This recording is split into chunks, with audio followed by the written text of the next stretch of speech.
Good evening, residents of Templeton. Welcome to the annual town meeting. I'm going to bring the meeting to order at this time.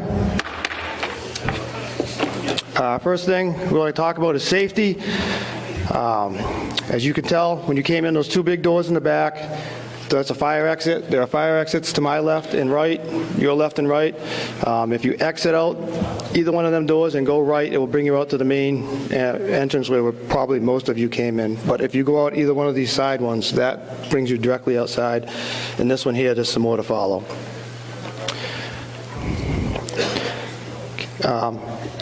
If you look in your voter's guide, I have some rules in there.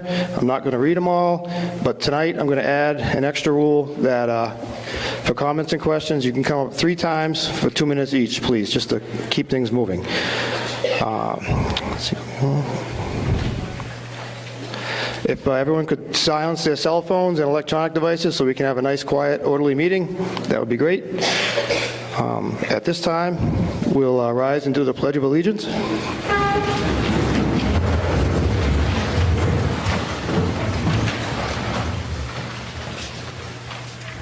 Pledge allegiance to the flag of the United States of America and to the republic for which it stands, one nation, under God, indivisible, with liberty and justice for all.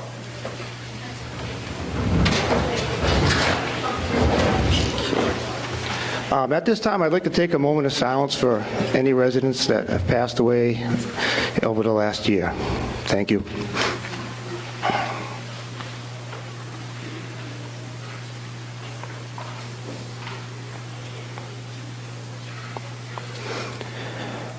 Okay. Hold on here. I just want to let you know that the constable's return of the warrant was properly served and posted. And I'm going to go to Mr. Tim Toth for a statement. Thank you, Mr. Moderator. I have a real brief town meeting report to the town meeting members. This is usually where we present the Citizens of the Year Award. This year's nominee has done a tremendous amount of volunteer work at the Gilman Waite Park in Templeton. However, the individual does not want to be recognized publicly. So to respect that, the recipient will be awarded anonymously. But that person already knows.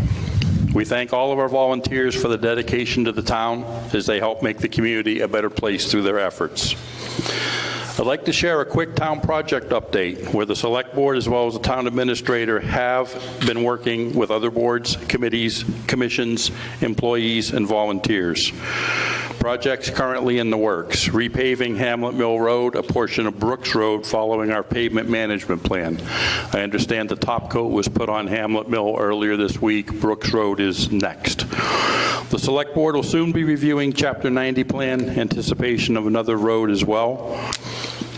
This work on Hamlet Mill and Brooks Road was done under the wrap. It is not Chapter 90 money. This was an additional tranche the town received thanks to our legislation. The town also requested a CBD application for infrastructure upgrades on the Vernon Cottage Streets neighborhood. This is in conjunction with the ongoing project at the Baldwinville Elementary School. 10 Pleasant Street, demolition that we had funded through our demolition revolving account that was approved by Governor Baker and the state delegation began and unfortunately had to pause earlier this week. We had an emergency meeting at 5 p.m. There were some additional hazardous substances located on site that's being mitigated. We had to make the authorization to expend the additional amounts of money. The money is available in the demolition fund. So we're moving forward with that. The Main Street Bridge design will be prepared to go out to bid. We're still hopeful the town will receive the $3 million from the state. House 1 has sent a notification yesterday of an additional $55.6 billion, but we don't know where it's going yet. The numbers look good, though. Cemetery software implementation that was funded through a state grant is underway. The Scout Hall building construction inside has gone out to bid. The Baldwinville Elementary School being converted to the state-of-the-art apartment complex, and the Gilman Waite restrooms that will be open to the public.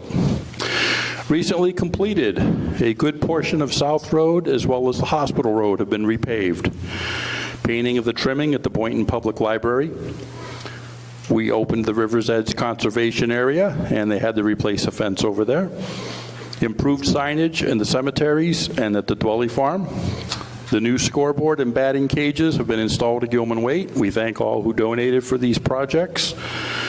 Senior Center Community Roof. Let me try that again. Senior Community Center roof project is complete, and we are finalizing and working through the ADA improvements at the Senior Center, and we have an entire ADA compliance list from the 2020 report.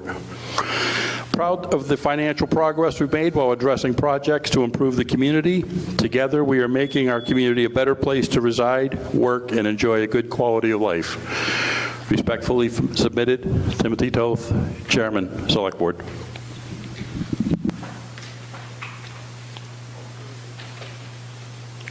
Okay, before we move on, I forgot to mention, I did put in a mobility section,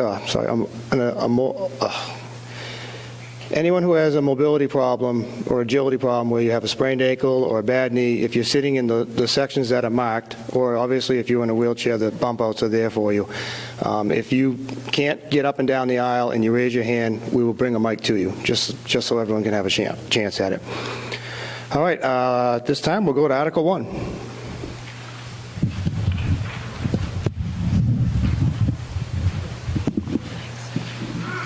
Mr. Moderator, Article 1.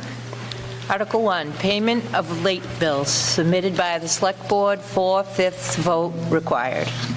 I move to authorize the payment of late bills from the FY 2022 budgets of the following departments in the following amounts. Senior Services Department, $249.99. Insurance and Benefits, $250. And to meet said appropriation by a transfer of said sum from certified free cash. Second. Okay, anything else to add, Select Board? I think, okay, I'm going to open up the floor to comments. Advisory Committee, we are in favor of this article. Sorry. Okay, now I'm opening up the floor to comments.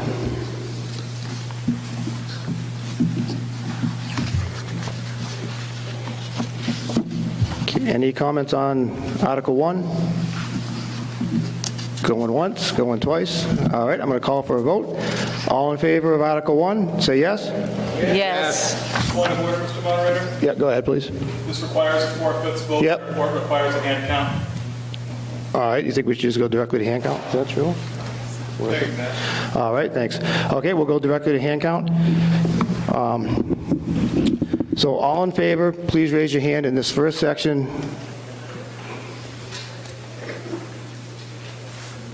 Just the section to the left.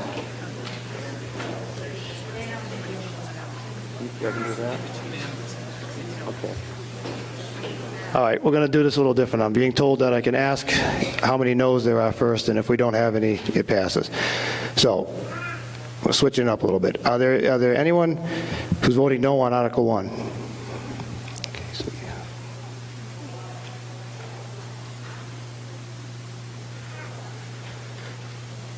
Select Board? Okay, so we have 4. Okay, we'll go back to anyone in favor of Article 1. Please raise your hand, the left section over here first.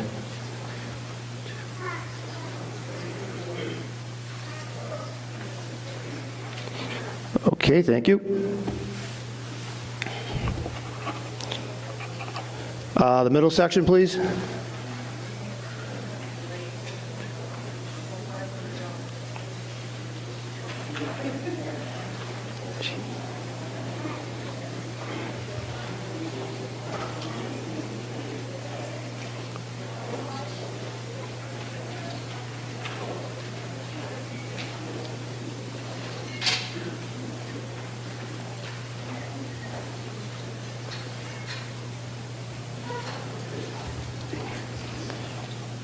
Okay, you can put your hands down, please, the far right section.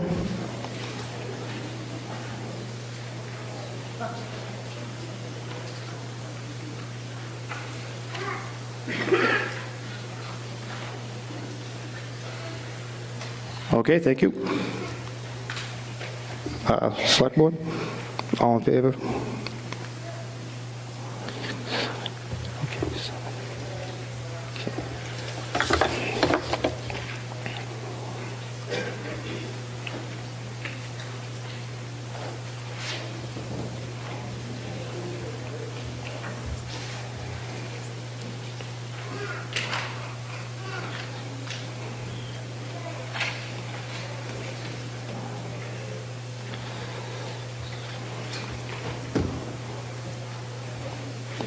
Okay, so we have 105 for yes and 4 for no, so that passes at 6:12 PM.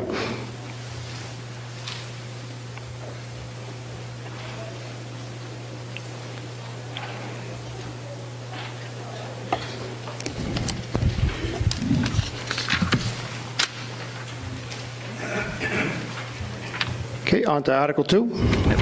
Mr. Moderator, Article 2. I move to approve and appropriate the sum of $202,500.00 for the supplemental appropriations to the fiscal year 2023 operating budget as follows. Insurance and benefits, $52,500. Increased enrollment, snow and ice, $150,000 FY23 deficit, and to meet said appropriation by a transfer of said sum from certified free cash. Can I get a second? Thank you. Anything else from the Select Board on that article?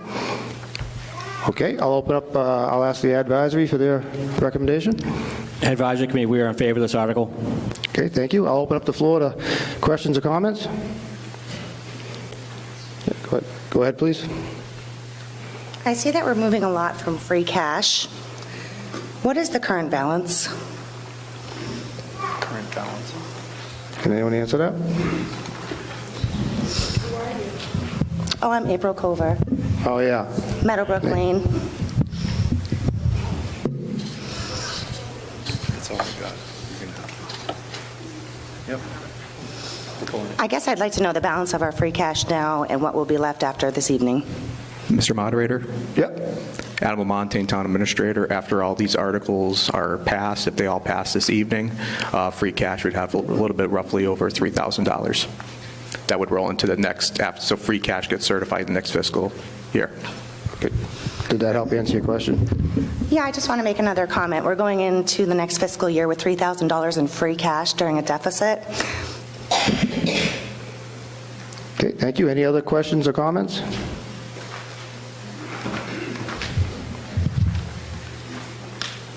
Mr. Moderator, Robert May, excuse me. Robert May, 137 Shady Lane. Could you tell me, or have somebody tell me if this complies with our financial management policy relating to the insurance and benefits portion specifically? Can anyone answer that question?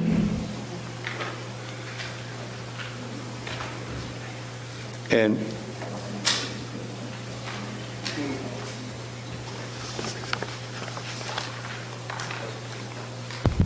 Mr. Moderator, Adam Lamontagne, Town Administrator. When we have benefits we offer to employees and you have increased enrollment that was unforeseen, I would say it's in compliance with our financial management policy. Thank you. Okay, thank you. so we had unforeseen employees?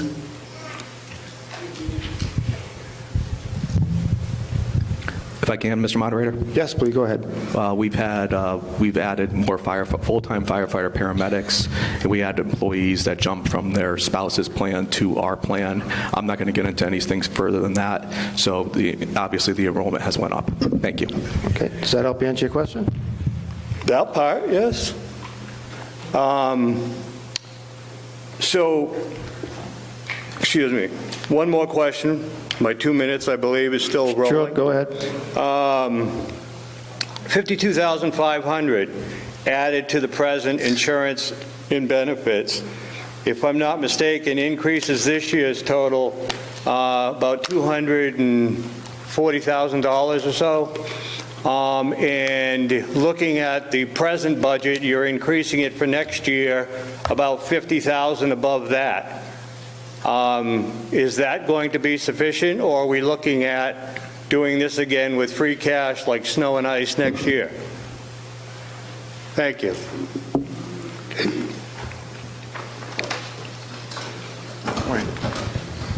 Nick, go ahead, please, sir. Mr. Moderator, Michael Weatherby, 26 Red Fox Crossing. I don't know if you'll have the answer to this, but hopefully someone up there does. We have a $150,000 FY23 deficit that we're voting on in this article. Article 3 is also snow and ice for another, was it 70? It's 70,000. 70,000. So I'm just curious, why are these two articles, and what is the significance that it's two separate articles and not in the same article? No, that's a good question. I can answer that question. Mike Curry, Select Board Vice Chair. Appropriation, so they're coming from two different appropriations, and there will be an amendment on the floor for Article 3. So Very it's good. different appropriations is why they're separated out. Thank you. You're welcome.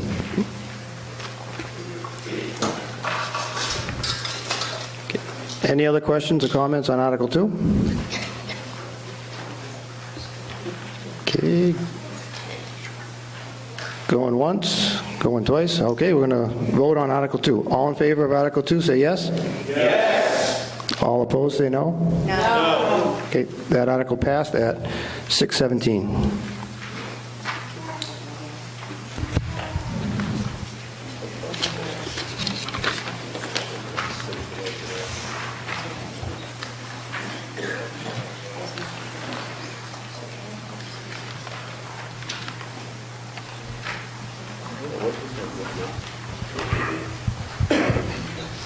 Okay, on to Article 3. Mr. Moderator, Article 3, Snow and Ice Deficit.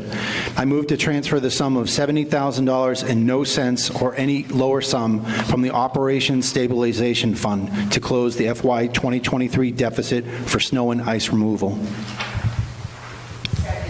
Second, thank you. Advisory? Advisory Committee is a 2-2 vote on this, 2 yes, 2 no. Okay, back to the Select Board. Mr. Moderator, I'd like to propose a motion to Article 3. I'd like to propose an amendment to the sum, changing $70,000 to $61,000. And instead of the Operations Stabilization Fund, the funding source will be FY23 accounts. And I have a breakdown of those accounts. The Select Board personnel account, $25,200. The Fire and Employee Support account, $20,000. Highway personnel account, $11,000. And Development Services purchase of services, $4,800, totaling $61,000. And I have that in writing and signed. Okay, thank you.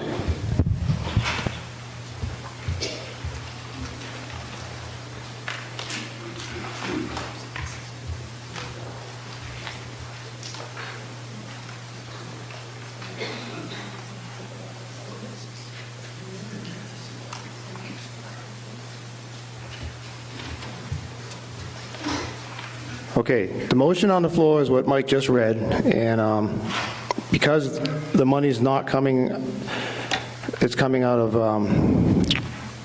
different places, it's now a majority vote, it's no longer a two-thirds vote. But first, we have to vote to accept this amendment to Article 3. So, all in favor to accept this article amendment? Moderator. Yes, sir. Justice Graves, Queen Lake Road, point of order. Nobody seconded the motion, and it was I second that. discussion. Thank you. I second that. Okay. Second the motion, thank you. No, we still-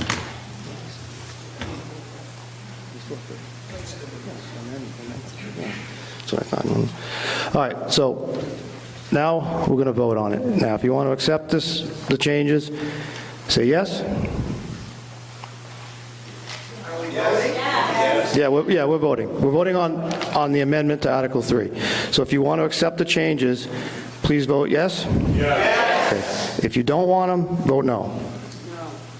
Okay, so we've accepted this motion on the floor. And I would now like to open up the floor to any questions or comments.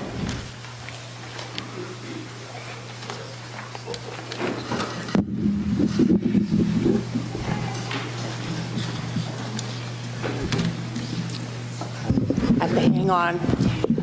Beverly Bartolomeo, South Road, Templeton. By making this change, in essence, you're taking it from next year's stabilization. Because if the departments didn't spend it all, that's where that money would go. So it kind of looks like you're sucking money out of everywhere. It's just something to think about. Because if they don't have enough money in stabilization next year, where are they going to go to get funding? They're going to come see you for an override. Think about it. Is that, Bev, is that a comment or a question? Comment. It's just a comment.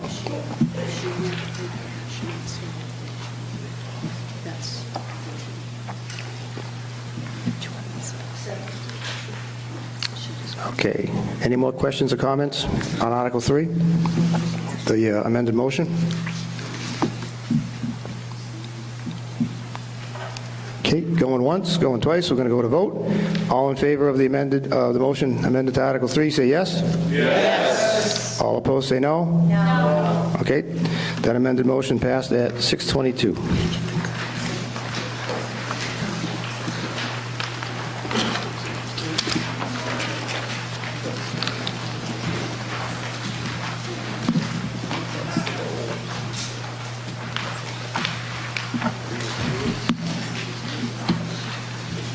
Okay, Article 4. Mr. Moderator, Article 4, Fiscal Year 2023 Sewer Department Operating Budget Supplement, submitted by the Select Board on behalf of the Sewer Commissioners. Majority vote required. I move to appropriate the sum of $40,000 and no cents to increase the FY 2023 Sewer Department budget by said sum to total in the aggregate the sum of $79,750 and no cents, and to meet said appropriation by a transfer of said sum from certified retained earnings. Can I get a second? Second. Okay, advisory? Advisory Committee is in favor of this article. Select Board, anything more on that? Okay, I'm going to open up the floor to questions and comments on Article 4.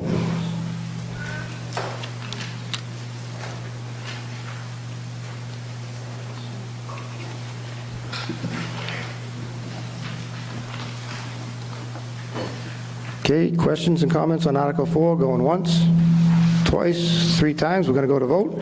All in favor of Article 4, say yes. Yes. All opposed, say no. No. Okay, that article passed at 6:24.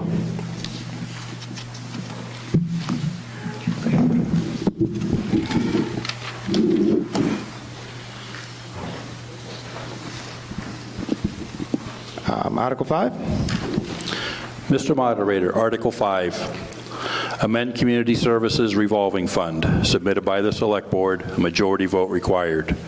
I move to amend Article 1, Section 28-6 of the General Bylaws entitled Departmental Revolving Funds by making certain deletions, annotated in strike-through, and additions in bold to subsection E as follows. Establishment of several departmental accounts. The authorized departmental revolving accounts are as follows. Burial and Improvement Fund, wages for weekend burials, cemetery capital improvements, fees charged for the weekend burials. The Cemetery Commission is authorized to expend, and this has been going on since fiscal year into the subsequent and current fiscal year. Recycling Fund, program and purpose, operation of the recycling program. Department receipts credited receipts from the sale of recycling equipment and disposal of recycled goods. Officer authorized to expend is the Board of Health. Again, this has been ongoing since fiscal year 2018. Plumbing and Gas Inspector Compensation Fund, wages for the gas and plumbing inspector. 80% of the fees collected for gas and plumbing permits are where the receipts come in from. Office of Developmental Services Director is authorized. Again, this is an ongoing since FY28. Electrical Wiring Inspector Compensation Fund, wages for the electrical wiring inspector. 80% of the fees collected for the electrical wiring permits. Again, the Office of Developmental Services Director. And again, this is ongoing since fiscal year 2018. The next one is now titled Parks and Recreation Fund. This is a change from Community Services. Wages of seasonal or part-time staffing, supplies, and general associated expenses. Fees received for the rentals of facilities, sports, instructional, day camp, and program offerings. The Director of Public Services and/or the Chair of Parks and Recreation Commission or one commissioner to be voted annually is the office of responsibility. And this is to take effect FY24 and through subsequent fiscal years. Okay, can I get a second? Advisory? Advisory Committee is in favor of this article. Okay. Select Board have anything else on that? All right, I'm going to open up the floor to questions and comments. I'd like to make an amendment to this. I have it Okay. signed. All right, please bring it to me.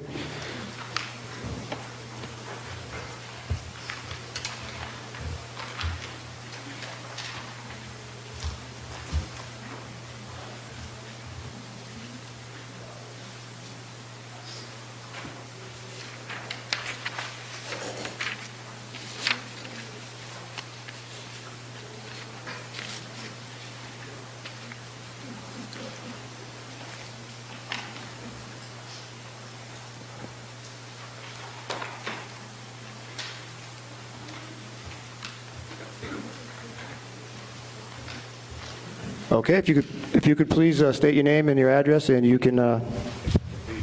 My name is Candace Graves. I live at 90 Queen Lake Road. And the following is the amendment to the Article 5. I move to amend the main motion of Article 5 by changing the officer authorized to expend from funds from the amended Parks and Recreation Fund to say, quote, Parks and Recreation Commission, end quote, and to adding the word, quote, concessions, end quote, after the words, quote, facilities, end quote, in the list of departmental receipts to be credited to the funds for the said Parks and Recreation Fund, such and Subject E of Article 1, Section 28.6 of the general bylaws is instead written to follows with the certain deletions in strike-throughs and additions and in bold. Do I have to read the rest? The only part I'm changing, yes. Thank you. The motion, okay. All in favor of amending this motion as read? Oh, yeah. You want to do some discussion first on it? Questions?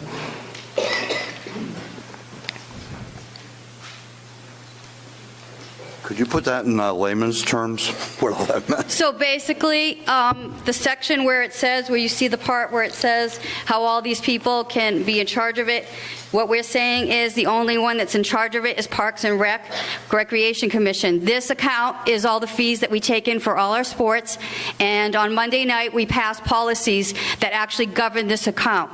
So this article as written, the original, would not go with what we passed as Recreation Commission policies. We have the right now as a Recreation Commission to pass policies, and we have, and we realized that the writing for the account wasn't right, so we also passed, my board also passed to ask me to come to the floor to make this amendment.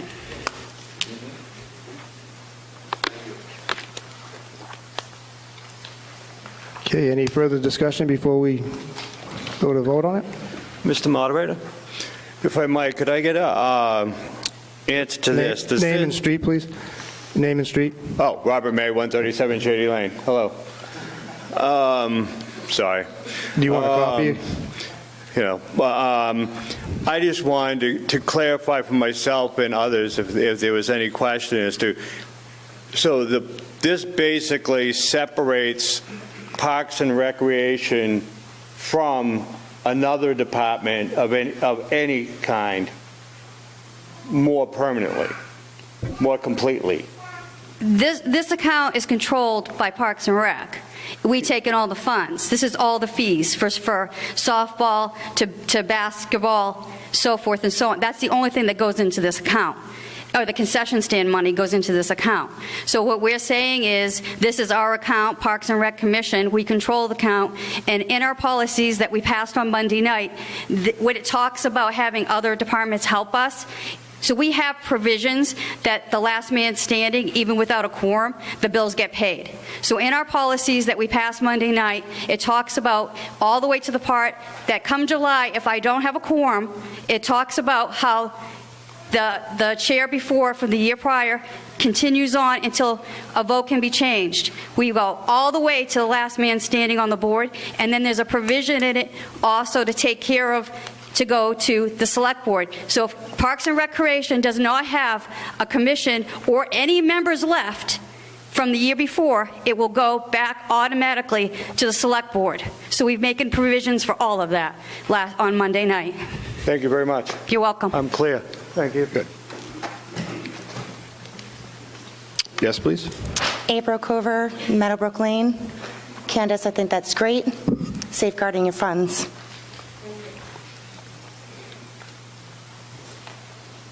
Okay, if there's no more questions, so we have to vote to accept this amendment. So all in favor to accept this amendment, say yes? Yes. Okay, all opposed, say no? Okay, we've accepted this amendment at 6:33.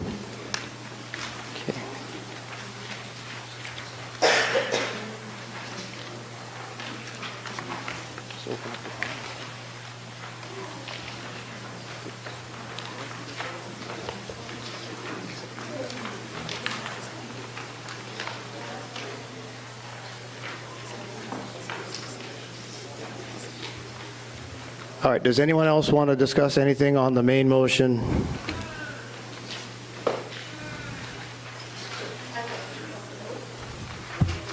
Any questions?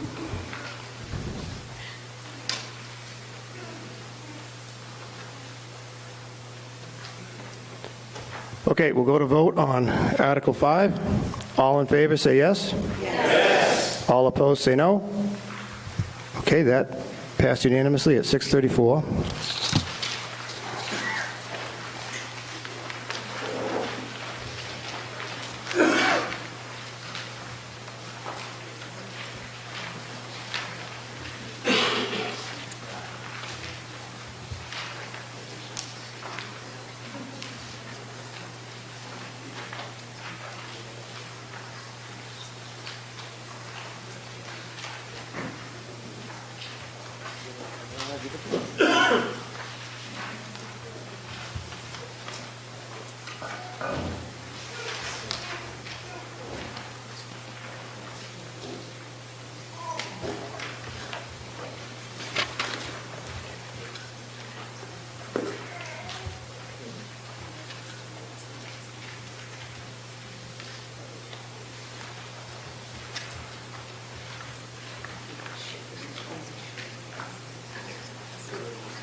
Okay, on to Article 6. Mr. Moderator, Article 6. I move to approve a consent agenda consisting of the following non-controversial actions. Such items may be voted as a block or singly or in any combination, but however voted will be treated for accounting and legislative purposes as if each item were voted as a separate article. Reports of town officers, except the reports of the town officers as printed in the 2022 town report. Reports of town committees. Allow any town committees to present its report. Set annual spending limits on revolving funds. Set the annual spending limits of the town's revolving funds as follows. Burial and Improvement Fund, $10,000. Recycling Fund, $10,000. Plumbing and Gas Inspector Fund, $20,000. Electrical Inspector Fund, $25,000. Parks and Recreation Fund, $60,000. Accept Transportation Network Community Fee Assessment. Appropriate such sum of money as may be received by the town from the Massachusetts Transportation Network Community Fee Assessment to the account entitled Mart Dial-A-Ride, or take any other action related thereto. Okay, can I get a second? Second. Advisory? Advisory Committee, we're in favor of this article. Okay, anything else from the Select Board? Okay, I'll open it up to discussion or comments. Any discussion or comments on Article 6?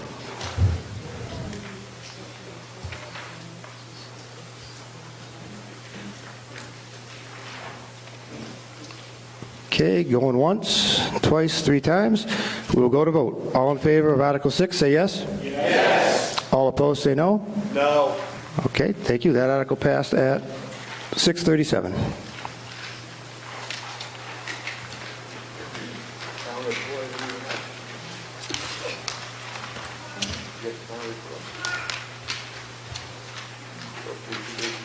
Okay, Article 7.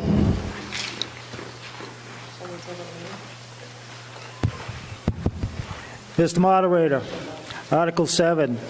I move to amend Article 4 of the general bylaws by changing the title of the article from Recreation Commission to Parks and Recreation Commission, and by amending Section 9-16 of that article as follows.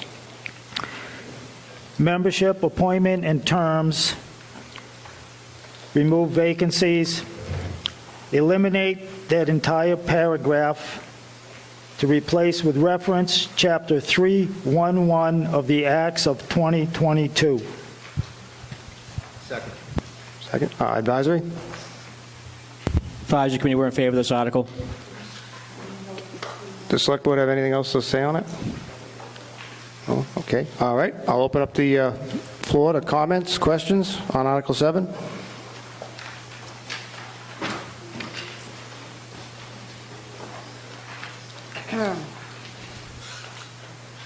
Beverly Bartolomeo. It would be really nice if I knew what Chapter 311 Acts of 2022 are. Where are they? Where is the town report on the last one? It was supposed to be out 2 days before this.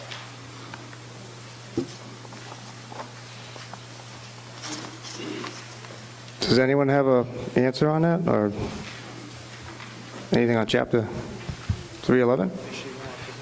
She wants to know where the acts are and why they're referenced.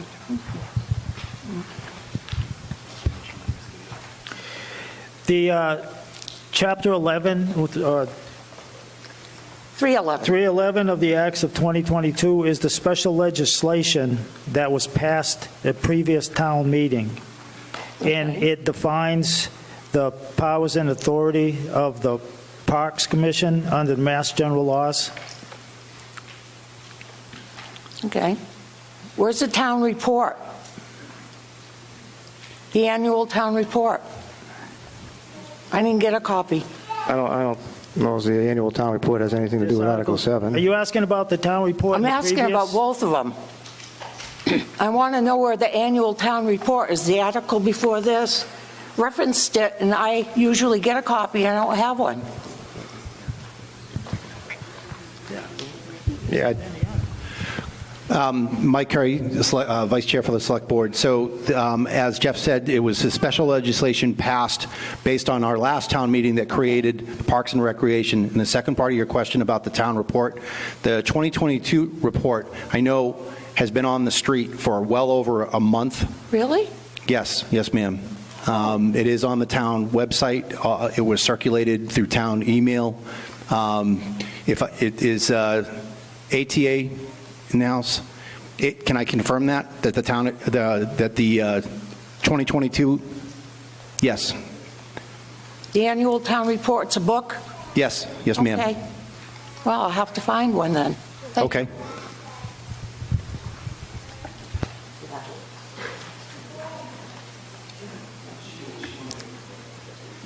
Any more comments or questions on Article 7?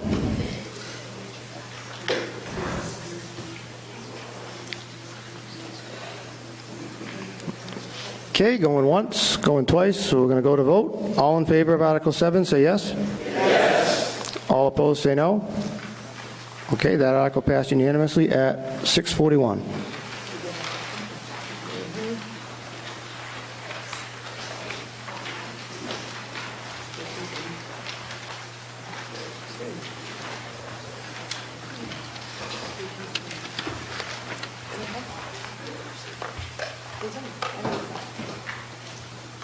Article 8. Mr. Moderator, Article 8, I move to amend Chapter 9 of the general bylaws as follows. Appointment, terms, officers, compensation. Upon the effective date of this revised article of the town bylaws, the terms of all existing members of the advisory committee shall terminate at the next town meeting. The moderator shall then appoint 5 members to serve until the conclusion of the next annual town meeting. The moderator of the annual town meeting shall, within 30 days after said meeting, appoint 1 member of said committee for a term of 1 year, 2 members for terms of 2 years, and 2 members for terms of 3 years. After the term of these initial appointments, the moderator shall, within 30 days after the adjournment of every annual town meeting, appoint for a term of 3 years the number of persons as may be necessary to provide a committee of 5 members. The terms of office of said members shall commence immediately upon being sworn in by the town clerk and shall expire at the close of final adjournment of the annual town meeting at which their successors are appointed. The advisory committee shall choose its own officers, and it shall cause to be kept a true record of its proceedings or take any other action related thereto. Second. Advisory?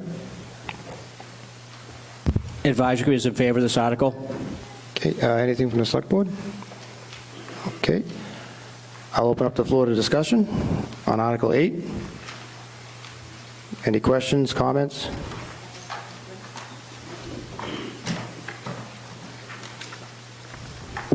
April Covert, 24 Meadowbrook Lane. I had a question regarding people sitting on multiple boards and then sitting on the advisory committee. Is there anything in regards to that stated within this? Oh, you can't? So if somebody's sitting on another board, are they able to sit on the advisory committee? If so, are there any boards that are conflicts of interest? Considered conflicts of interest? Can they sit on multiple boards?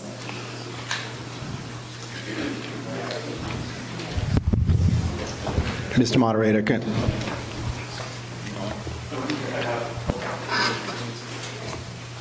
Go ahead, please, Matt. Mr. Moderator, Matthew Rivard, Advisory Committee. From the town bylaws, Article 1, Advisory Committee, Section 9.1, Membership Eligibility. There shall be an advisory committee consisting of 5 registered voters of the town, none of whom shall be an elected town officer, an appointed official receiving a salary, or a town employee. Committee members shall be entitled to serve upon any other committee for which membership is specifically provided for in these bylaws.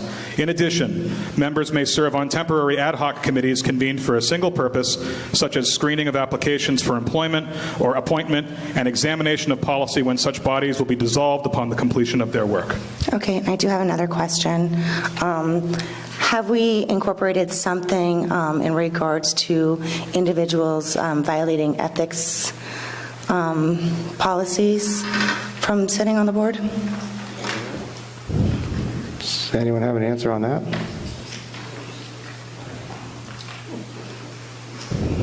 There's general, right?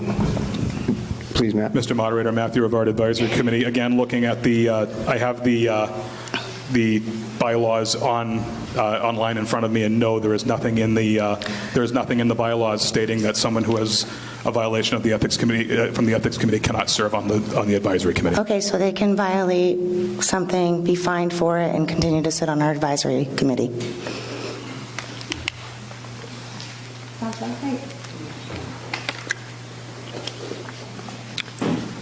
Any more questions or comments on Article 8? Mr. Moderator? Yes, please. Just as a quick FYI, every person appointed to a committee or board has to take Massachusetts ethics training, and those copies are held at Town Hall. Okay. Questions, comments? Hi, my name is Julie Kibbe. I live at 207 Lord Road, and I was just wondering, this mentions compensation in the article, and then I also heard Matthew say that the salary is not available for appointed officials. So which is it? Are these people being paid, or are they not? And where are those specifics? Matt, please. Matthew Rivard, Advisory Committee. Let me clarify. Clarify again. Article 1, Advisory Committee, Section 9.1, membership eligibility. There shall be an advisory committee consisting of 5 registered voters of the town, none of whom shall be an elected town officer or an appointed official receiving a salary or a town employee. Okay, thank you. Okay. So they can't be in. So, for example, someone on the advisory committee could not also be like the electrical inspector who receives a salary from the town for their services. Thank you. And what will happen if the advisory committee does not have 5 members like tonight? Because I think what I heard is that you need 5 members. So the advisory committee can operate with a quorum, which is considered 50% plus 1, so 3.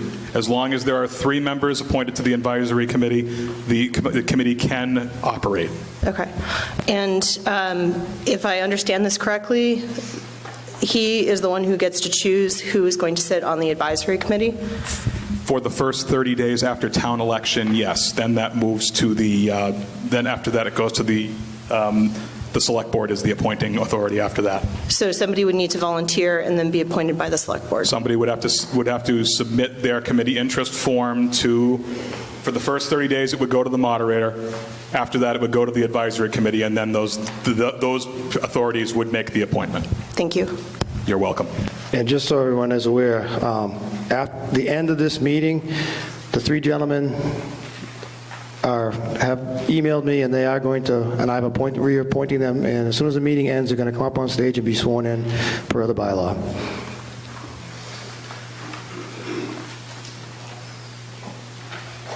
Any more questions or comments on Article 8? Okay. Going once, twice. Okay, we're going to go to vote on Article 8. All in favor, say yes. Yes. All opposed, say no. No. Okay, that passed at 650.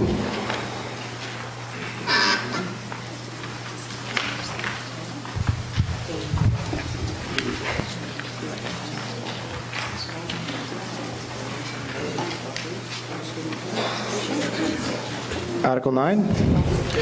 Mr. Moderator, Article 9, amend the bylaws related to flags from the Select Board, majority vote required. I move to amend Chapter 240 of the general bylaws by inserting a new Article 6 as follows. Subsection 240-16, reserved. Subsection 240-17, flags for display on town-owned flagpoles. This bylaw permits the following, but not limited to, town-owned flags to be flown on town-owned flagpoles: the flag of the United States of America, the flag of the Commonwealth of Massachusetts, the flag of the Prisoners of War Missing in Action, or POWMIA, the firefighters flag, and the flags of the Departments of Defense. The town may approve other flags to be flown on town-owned flagpoles as an expression of the town's official sentiments. Flagpoles are not intended to serve as a forum for free expression by the public. No more than 2 flags may be flown on a single flagpole at a time. Flags with the following characteristics will specifically not be accepted for display. A, flags that promote political fundraising within the meaning of Mass General Laws, Chapter 55. B, flags that promote or oppose a candidate, ballot question, political party, political committee, or any other matter placed or to be placed before the voters at the polls, or that otherwise promotes a political campaign purpose within the meaning of MGL Chapter 50 through 55. C, flags that endorse religion or any particular religion, or that endorse opposition to a religion or any particular religion. D, flags that contain commercial advertising. E, flags that are not appropriate for general audiences of all ages. F, applications may also be denied if they do not comply with the requirements of this policy or other relevant requirements, bylaws, regulations, or policies of the town. Approval of the placement of flags on town-owned flagpoles shall be the responsibility of the Select Board and selectively delegated to the town administrator. In cases where delegated responsibility causes a difference of approval or denial for any of the authorized approvers, the ultimate final decision authority resides with the Select Board. The approval of requests for placement of flags on town-owned flagpoles shall be accomplished by making requests to the Select Board in accordance with the established Select Board policy.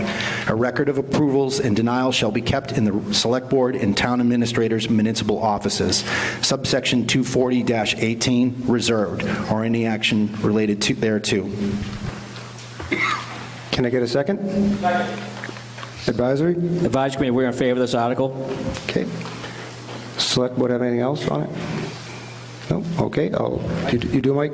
Yep. So if there's a question about reserved 16 or 18, we designed this to incorporate flags and signs.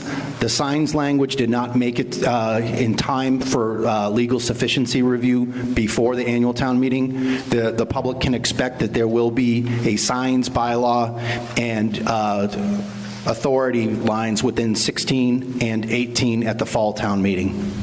Okay, thank you. Any questions or comments on Article 9?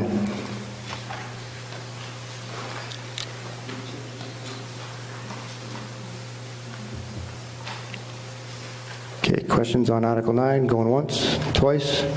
Okay, we'll go to vote on Article 9. All in favor, say yes? Yes. All opposed, say no? No. Okay, that article passed. Article 9 passed at 6:54.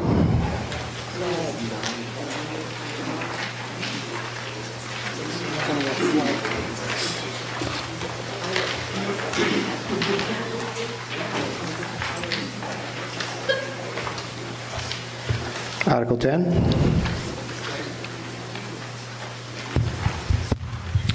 Mr. Moderator, Article 10. I move to approve pursuant to Chapter 114, Section 23 of the Massachusetts General Laws, the amendment of the Cemetery Commissioner's regulations by adding to the regulations a new section as follows. Internment and monument fees. The Cemetery Commission may adopt, amend, and enforce a schedule of fees for interments and monument installation based on factors affecting the cost, time, and labor for the interment or installation, including but not limited to the time of the year or the size of the monument. Can I get a second? Okay, advisory? Advisory, we're in favor of this article. Okay. Select Board have anything else to say on it? Okay, I'll open up the floor to questions and comments on Article 10.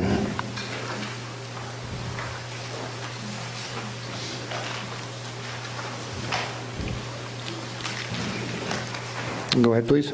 Liz Toth, 141 Gray Road. Will these fees be publicly published on the website?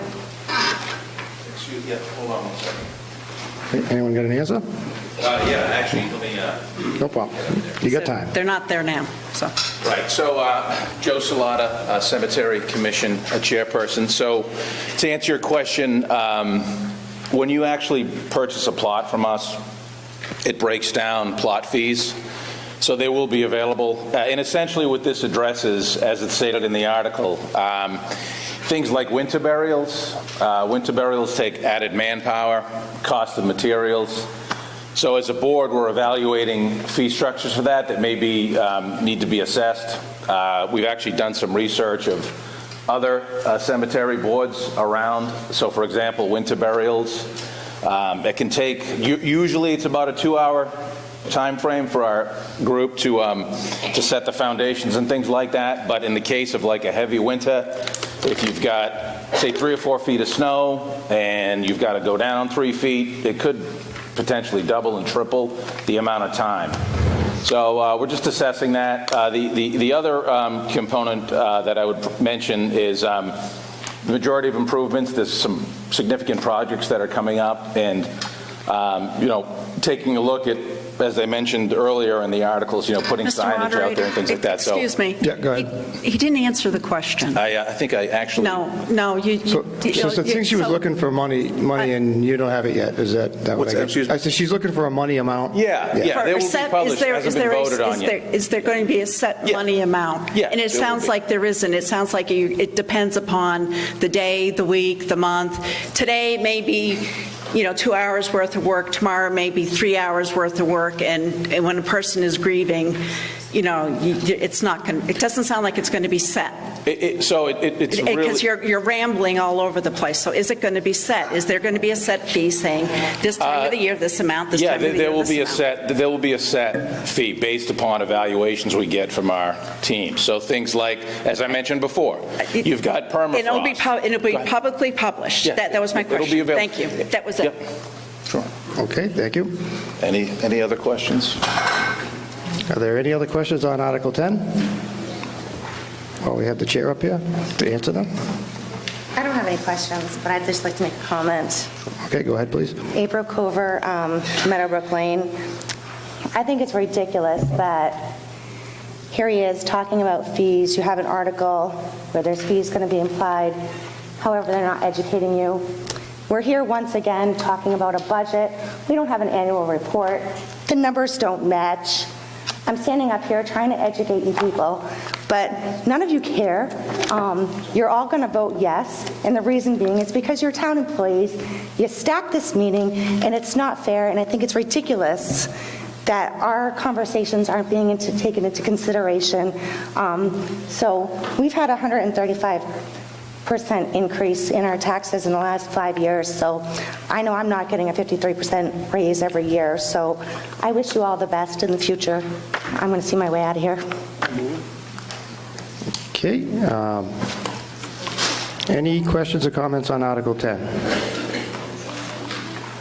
Okay. Going once, going twice, we'll go to vote. All in favor of Article 10, say yes. Yes. All opposed, say no.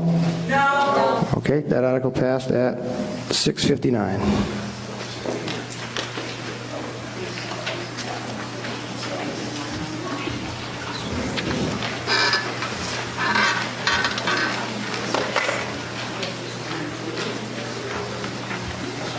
Article 11.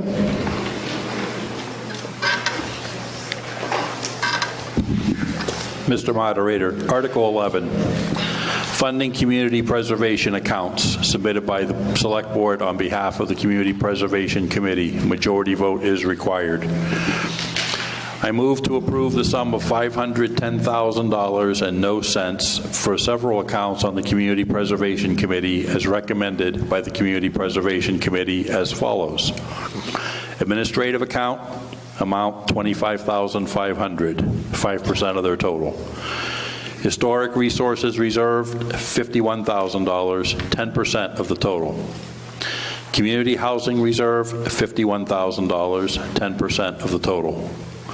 Open Space and Recreation Reserve, $51,000, 10% of the reserve, of the total. General Reserve, $331,500, 65%, for a total of $510,000 even, 100% of their total. And to meet said appropriation by transfer from the community preservation annual revenues, which include the amount to be collected as a surcharge on real property and the November 2023 state match for CPC permissible expenses, or take any other action thereto. Okay, advisory? The Advisory Committee, we are in favor of this article. Okay, anything else from Select Board? All right, I'll open up the floor to questions and comments on Article 11.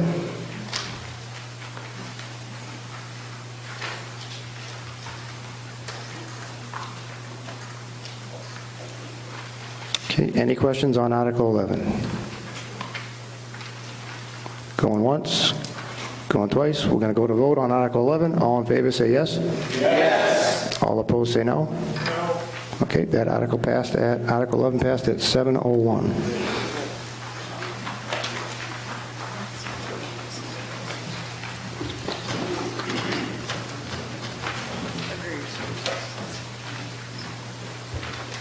Okay, Article 12. Mr. Moderator, Article 12. I move to appropriate the sum of $38,000 and no cents for the below-mentioned project as follows. For the agent to expend Building and Grounds and the Cemetery Commission, the amount is $38,000. The purpose is to create a walking trail to the Baptist Commons Cemetery with a CPA funding source of $38,000 from open space. The appropriation of $38,000 from the Templeton CPA fund balance reserved for open space resources for the Department of Public Works in conjunction with the Templeton Cemetery Commissioners to create a walking trail on town-owned land from Baldwinville Road to gain access to the historic Baptist Commons Cemetery. The work will include some tree and brush work, installation of a split rail fencing, some signage, and some additional landscaping. Thank you. Advisory? Advisory Committee, we're in favor of this article. Okay, anything else from the Select Board? All right, I'll open up the floor to questions and comments on Article 12.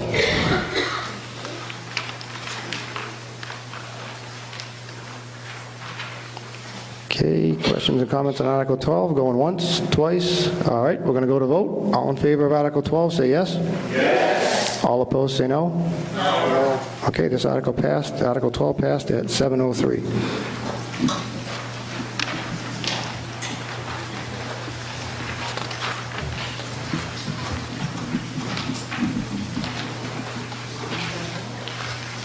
Article 13. Mr. Moderator, Article 13, CPA funding for Dwelly Farm ongoing restoration, submitted by the Select Board on behalf of the Community Preservation Committee. Majority vote required. I move to appropriate the sum of $36,500 and no cents for the below-mentioned project as follows. Agent to expend, North County Land Trust. Amount, $36,500. Purpose, wildlife habitat improvement, invasive plant management, and promotion. CPA fund source, $36,500 open space. The appropriation of $36,500 from the Templeton CPA fund balance reserve for open space resources for the non-profit North County Land Trust to continue wildlife habitat improvement, invasive plant management, and to promote public participation in open space activities at the Dwelly Farm Conservation Area on Barry Road, Templeton, or any action related thereto. Can I get a second? Second. Advisory? Advisory Committee, we are in favor of this article. Okay, anything else from the Select Board? All right, I'm going to open up the floor to questions and comments on Article 13.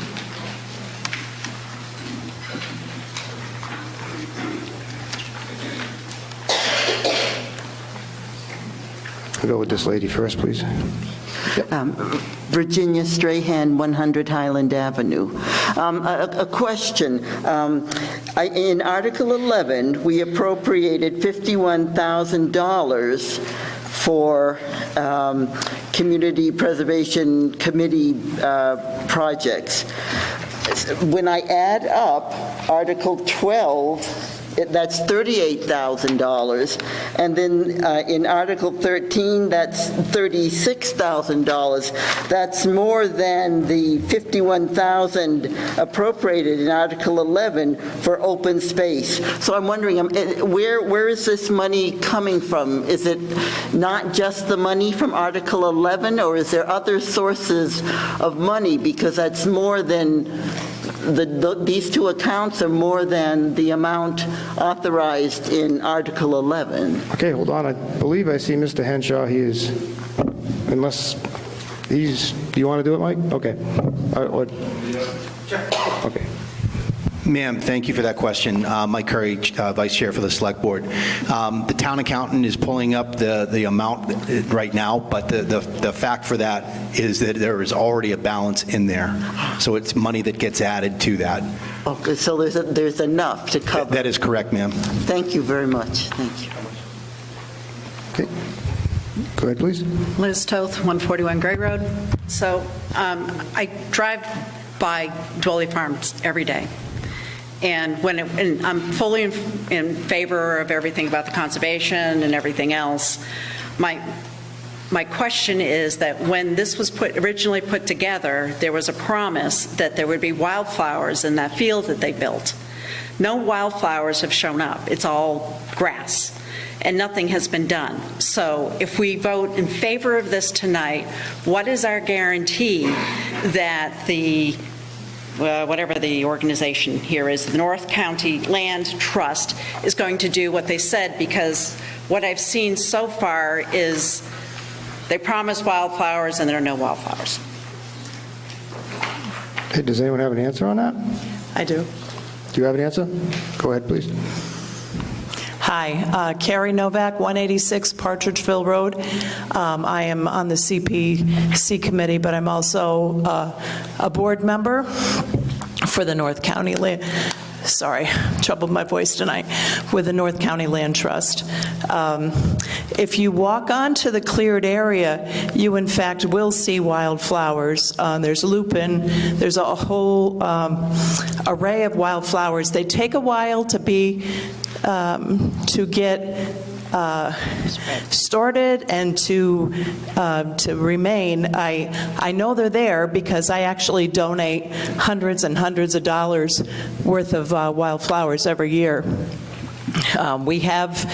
This is for additional invasive plant management. There's a big problem with invasives out there. And actually, the cost of this is higher, but we received a grant from the Massachusetts Fish and Wildlife. Okay, I'm glad they're flowers, because like I said, I keep driving by there, no flowers. Yeah, I invite you to walk on the trails. I did a lot of cardinal flower last year, blue flag. I invite you to walk through the field, and are they overrun? No. The cost to completely fill that in 1 year would have been exorbitant. So we're doing it every year. We keep planting. We just bought more plants from the Conservation District. It takes time. Okay, awesome. Thank you. Okay, great, thanks. Any more questions, comments on? Yes, please. Mr. Moderator, I just have a follow-up for the gentlelady who asked what the account balance was, or was there enough in there. There's $100,000 in that account presently, and then town meeting tonight will add another $51,000 to that account, so there is sufficient funding for all of the articles. Okay, great, thank you. For open space. Any more questions or comments on Article 13? Okay, going once, twice. We're going to go to vote on Article 13. All in favor of Article 13, vote yes. Yes.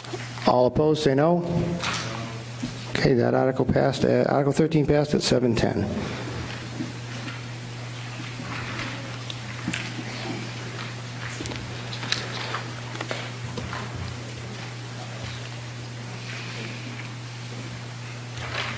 Article 14. Mr. Moderator, CPA funding for Grange Hall ADA bathrooms submitted by the Select Board on behalf of the Community Preservation Committee. Majority vote required. I move to appropriate the sum of $80,000 and no cents for the below-mentioned projects as follows. Agent to expend, Narragansett Historical Society. Amount, $80,000. Rehabilitate ground floor restrooms. CPA fund source, $80,000 historic resources, or any action related thereto. The appropriation of $80,000 from the Templeton CPA fund balance reserved for historic resources for the nonprofit Narragansett Historical Society to rehabilitate the ground floor restrooms of the historic Templeton Grange Hall to enable the Americans with Disabilities Act compliance access. Public benefit to include no cost to residents of Templeton to access when the building is open to the public. Second. Second, thank you. Advisory? Advisors in favor of this article. Okay, anything else from the Select Board on this? All right, I'm going to open up the floor to questions, comments, discussion.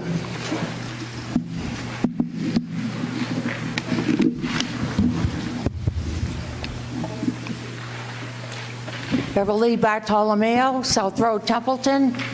Are we renting a Scotty's potty? Because I don't understand how they're going to do this. If you're disabled, there's no way you can get in the building that I know of unless there's a back door or a ground floor door, because there are stairs. There's nowhere for anyone to park because there is no parking. So someone explain to me how this is going to work. Scotty's potties, probably we could do it for 80, one season. Is that a, would you like an answer? I think Mr. Henshaw might have an answer. Go ahead, sir. Yeah, John Henshaw, 521 Berry Road, Chairman of the Templeton Community Preservation Committee. An earlier project enabled the town to fund the installation of a handicap accessible ramp in the rear of the building, which will become the primary entrance to the building. So that ramp is already in place, so there is access to the ground floor for those with disabilities. This step will enable them to convert, the ancient bathrooms into an ADA compliant bathroom. So we will then have on the common a publicly accessible ADA compliant flush toilet. That's not this issue. It's not in the warrant. Okay, any other questions or comments on Article 14? Go ahead, sir. Dana Blaze, 20 Turner Street, Otter River. My question is, where did they come up with the $80,000 figure? And also, is it an architect designed, and is this job going to go out to bid? Does anyone have an answer on that?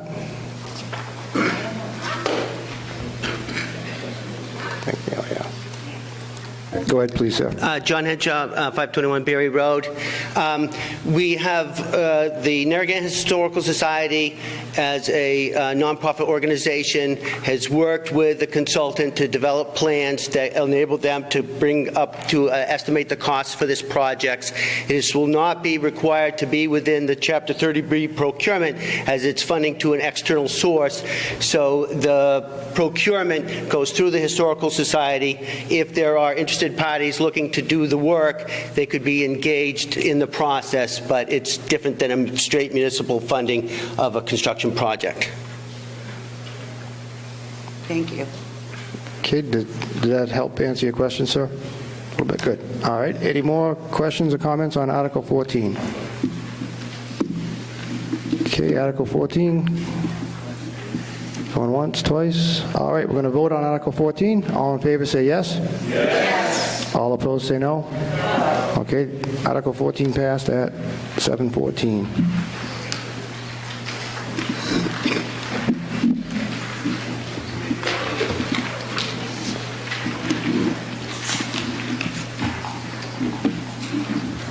Article 15.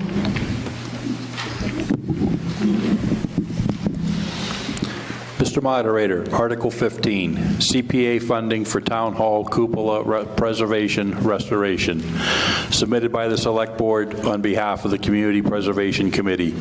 Majority vote is required. I move to appropriate the sum of $30,000 and no cents for the below-mentioned project as follows. Item, agent to expend, buildings and grounds, and the select board. Amount, $30,000. Purpose, cupola restoration. CPA fund source, $30,000. Historic resources. The appropriation of $30,000 from Templeton CPA fund balance reserved for historical resources for the Department of Public Works in conjunction with the Templeton Select Board for preservation and restoration of the cupola across the historic,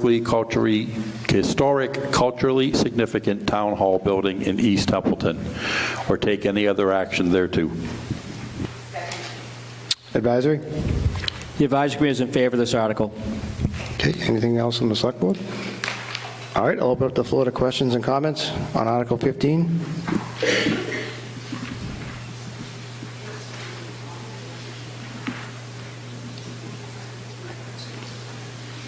Any questions or comments on Article 15? Okay. Questions and comments on Article 15? Going once, twice? All right, we're going to go to vote on Article 15. All in favor, say yes. Yes. All opposed, say no. Okay, Article 15 passed at 7:16.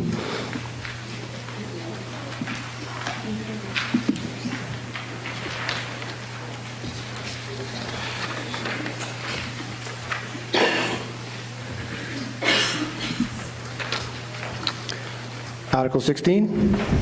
Mr. Moderator, Article 16, CPA funding for resurfacing Gilman Waite tennis courts, fencing replacement. Submitted by the Select Board on behalf of the Community Preservation Committee, majority vote required. I move to appropriate the sum of $139,500 and no cents for the below-mentioned project as follows. Item, agent to expend, Buildings and Ground, Parks and Recreation Commission. Amount, $139,500. Purpose, reclaim and resurface the tennis courts at Gilman Waite. CPA fund source, $139,500, undesignated, or take any other action thereto. The appropriation of $139,000 from the Templeton CPA fund balance unbudgeted reserve for the Department of Public Works in conjunction with the Templeton Parks and Recreation Commission to reclaim and resurface the tennis courts at Gilman Waite for subsequent use for tennis and/or pickleball, and to replace adjoining fencing with appropriate chain link material. Can I get a second? Second.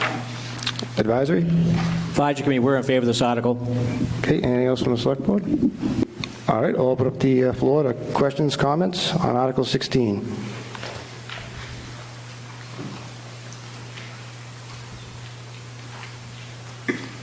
Okay, any questions or comments on Article 16? Going once? Twice. We're going to go to vote on Article 16. All in favor say yes. Yes. All opposed say no. No. Okay. Article 16 passed at 7:19.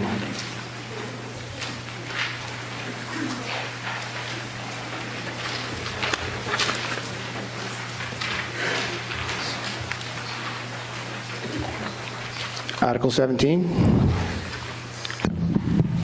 Mr. Moderator, Article 17. I move to raise and appropriate, transfer from available funds, or otherwise provide the sum of $22,500 and no cents from the FY24 tax levy and other general revenues of the town to be spent by the Board of Assessors for full valuation, interim statistical updates, cyclical inspections, and the purchase of supportive upgrades, or take any other action related thereto. Can I get a second? Advisory? The advisory, we're in favor of this article. Okay, anything else from the select board? All right, I'm going to open up the floor to Article 17 for questions and comments.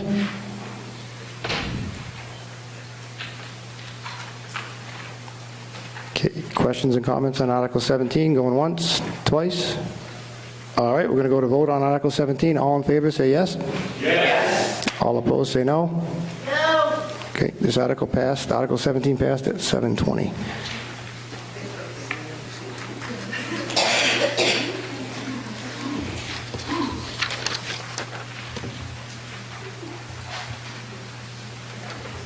Article 18. Mr. Moderator, Article 18, FY 2024 Sewer Department Operating Budget, submitted by the Select Board on behalf of the Sewer Commission. Majority vote is required. I move to appropriate the sum of $1,440,723.00 to operate the Sewer Department for fiscal year 2024, and to meet said appropriation by a transfer of $16,148.00 from the certified retained earnings of the Sewer Fund and the balance from receipts and revenues to be collected on behalf of the Sewer Department for said fiscal year, or take any further action thereto. Second, advisory? The advisor is in favor of this article. Okay, anything else from the Select Board? All right, I'll open up comments on Article 18 to the floor. Questions or comments on Article 18? Okay, questions, comments on Article 18? Going once, twice. We'll go to vote on Article 18. All in favor say yes. Yes. All opposed say no. I heard a no. Okay, that article passed at 7:22.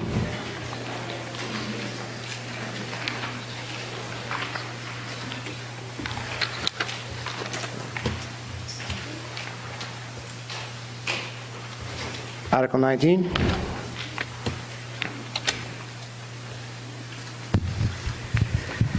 Mr. Moderator, Article 19, the fiscal year 2024 Cable Department operating budget. I move to appropriate the sum of $222,300, no cents, to operate the Cable Department for fiscal year 2024, and to meet said appropriation by a transfer of $97,300 from the certified retained earnings of the Cable Fund and the balance from the receipts and revenues to be collected on behalf of the Cable Department for said fiscal year. Can I get a second? Advisory? Advisory is in favor of this article. Any questions or comments on Article 19? I'd like to open up the floor to Article 19. Questions, comments? Okay, Article 19. All right, we're going to go to vote on Article 19. All in favor say yes. Yes. All opposed say no. Okay, that article passed unanimously at 7:23.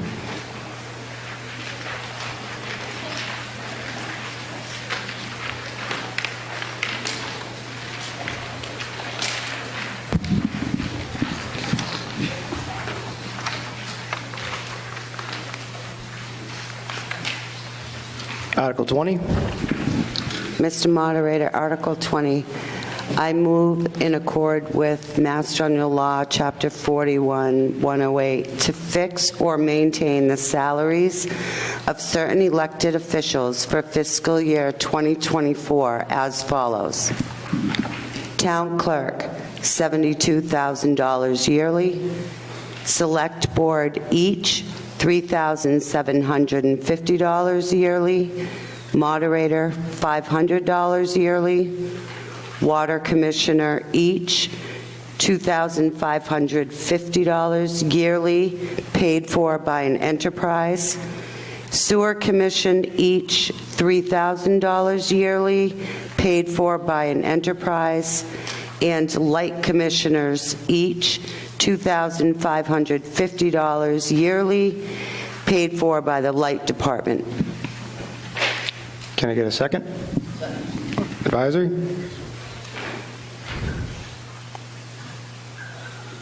The advisory, we're in favor of this article. Okay.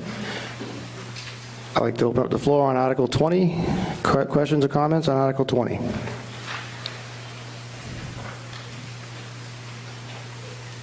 Any questions or comments on Article 20? Going once, twice? All right, we'll go to vote on Article 20. All in favor of Article 20, say yes. Yes. All opposed, say no. No. Okay, that article passed 20 at 7:25.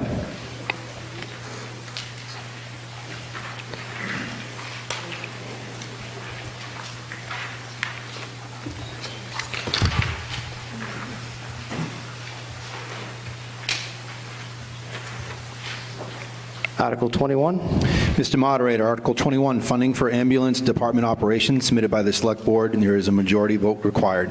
I move to transfer $534,500 from the Fire Department ambulance receipts reserved for appropriation to be spent by the Fire Chief to pay for the operation of the ambulance service within the Fire Department during FY 2024, with any unexpended monies in the ambulance budget being returned to the receipts reserved for appropriation account, and with any unexpended balances in the receipts reserved for appropriation account being carried forward to the subsequent fiscal year. Can I get a second? Advisory? The advisory committee, we're in favor, 3 and 1 present. Okay, anything else from the Select Board? All right, I'll open up Article 21 to the floor for discussion or comments. Any questions or comments on Article 21? Going once, twice, we're going to go to vote on Article 21. All in favor, say yes. Yes. All opposed, say no. Okay, Article 21 passed unanimously at 7:26.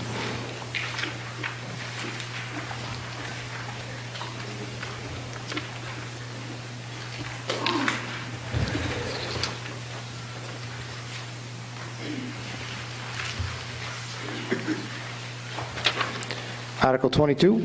Mr. Moderator, Article 22, fiscal year 2024 general fund operating budget, also known OPEX, submitted by the Select Board. There is a majority vote required.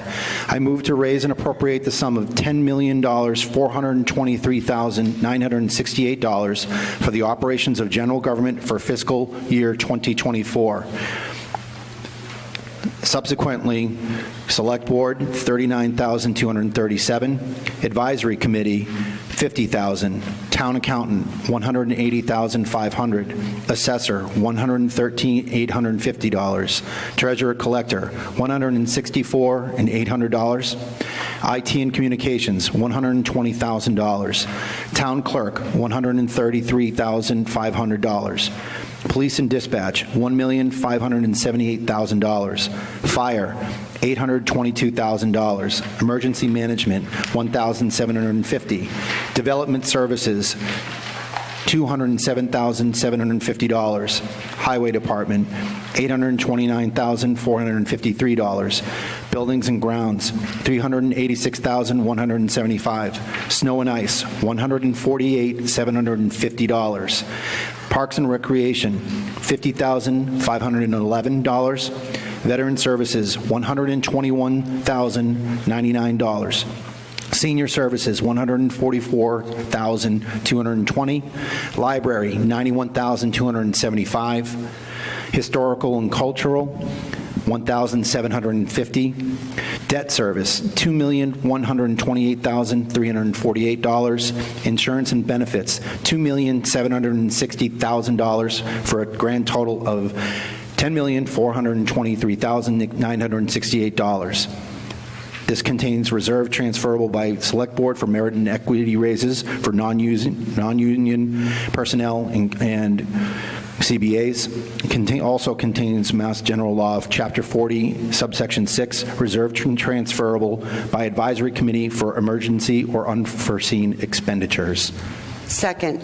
Advisory? Advisory Committee is in favor of this article. Okay, anything more from the Select Board? Yes, earlier there was a speaker who had urged that there was not enough documentation. The entire budget book that has been available for months now is on the website, and I did confirm the town report is right where it should be on the website. So there is sufficient information out there for the public to look into the hundreds of pages that went into the development of this budget. Okay, thank you. I'd like to open up the floor to Article 22 for questions and comments. Go ahead, please. Liz Toth, 141 Gray Road. So I realize that there's a difference between departmental wants, needs, and what the town can afford. Unless the budget fully discloses those three items, in my opinion, I don't believe that the advisory committee, the select board, and the town voters can make an informed decision. Things cannot be properly prioritized and allocated of funds. And I give the example of roughly a month after the budget had been presented, in his report to the select board, DPW Director Bob Sozik stated that he needed 4 additional people. Where was this request during the budget process? Stating the need after the budget had been presented is a bit late. As I understand the process, the town administrator puts together the budget on behalf of the select board. Since he's responsible for day-to-day operations of the town, he is fully aware of what each department needs, regardless of the ability of the town to pay. So my question is to the town administrator, why wasn't this brought to the attention of the select board and to the town and to the advisory board in a timely manner, so that way it could have been addressed during the budget process?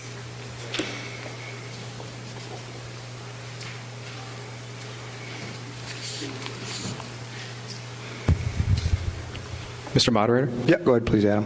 Adam Lamontagne, Town Administrator. This is a question that all the departments have needs, and the Select Board and I, we work together. We know the Department of Public Works, they're still not up to the levels they were at back in 2014, and Bob and I have many discussions about that. And quite frankly, we've taken a priority with the Select Board goals to grow our public safety staff, because those services are so vital to the health and safety of our residents. So we've collaboratively working together, we went from 4 to 6 full-time firefighter paramedics, and I'm proud of that. And we came up with a sustainable plan using the ambulance receipts reserved. So that way it's not on the general fund of the taxpayer. And I'm really proud of that work. I know Mr. Bennett was one of the advocates to do that, and the board agreed, and we proceeded in that direction to make a sustainable plan on having a department, public safety department. So we've grown that one. And then police department, we've supported a new officer using ARPA funds to get them to their 2014 levels. We're aware that we want to bring the highway department up as well. It's just that we don't have the funds in our Proposition 2.5 to make it happen. But we're hopeful that we'll come up with some creative ways in the future. And I'm proud to work with this board. They do a great job, and they understand the challenges of Proposition 2.5. And my second question is concerning the VSO. I appeared in front of the board back in August asking for the VSO position to be made full-time, and there has been no conversation related to that. It wasn't in the budget. So I would like to understand why it wasn't included in the budget of any increase. Mr. Moderator, I can answer that. Please. Mrs. Toth, I actually took that one on specifically. I distinctly remember when you laid that out. You had very few things for that meeting, but that was one of your primary tasks. The Veteran Services Officer has been a challenge for at least the past 2 years, or at least 18, call it 18 months, to try and get a qualified person in the seat and then properly trained to make sure that they can provide the services for the well over 500. I think we're about 700. The last census said there's about 700 veterans. But more to your point, I don't want to BS you on the answer. So to go over that threshold, we've got to build that account. We did add money to the account. I've added, during that budget process on the Saturday, I added more money to the account to try and attract people that look at the job as difficult, but also better compensated for what the position is. But we didn't get to the point where we were able to have the discussion about a full-timer. That is still a goal. If it does not appear on our select board goals in the town report, then we are remiss, because that is something that we know that the community is looking for.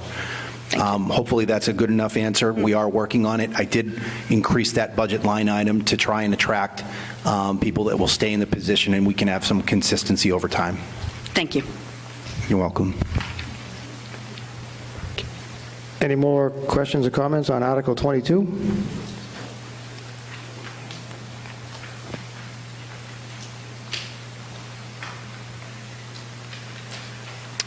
Go ahead, please. Gail Noel, Winchester Street. We continually, the first two articles or three articles that we passed were for... The first few articles we voted on were to fund the snow and ice deficit. And it appears that we will continue to do that. I mean, do we have any plans to better forecast, snow and ice in the future? Anybody answer that? Yeah, I'll take a stab at that one. Or advisory, do you want to? No, go ahead. Go ahead. Okay, so being a New England town, we fund snow and ice at the level that we previously did for the prior year. So when you look at the budget, it's 148. We fund it at that level knowing that it is not going to be enough. Whether we pull out our Farmer's Almanac or otherwise, we try and forecast what the needs are, but we know, being a New England town, that it is going to be substantial. So we look for the sources. This year, we were able to combine, as you saw in those previous articles that you mentioned, we're able to take a combination of funding to be able to properly fund the snow and ice budget, knowing it is never going to be enough, but it's funded minimally, knowing that it's the only account that we can deficit spend, knowing, again, that it is going to be a monumental cost. Advisor, if you want to add anything else? That's no problem. Anyone else have any questions or comments on Article 22? Mr. Moderator. Yes, please. Tim Toth, Gray Road, speaking as a citizen, not as a select board member. The snow and ice budget is always tricky. It's the one budget, if we fully fund, it removes the ability to deficit spend in a coming year. So there is not a correct answer on how to do this. Can we get it closer? Sure. Do we ever want to have it 100% funded? Absolutely not. We want to keep that ability to overspend if we need to.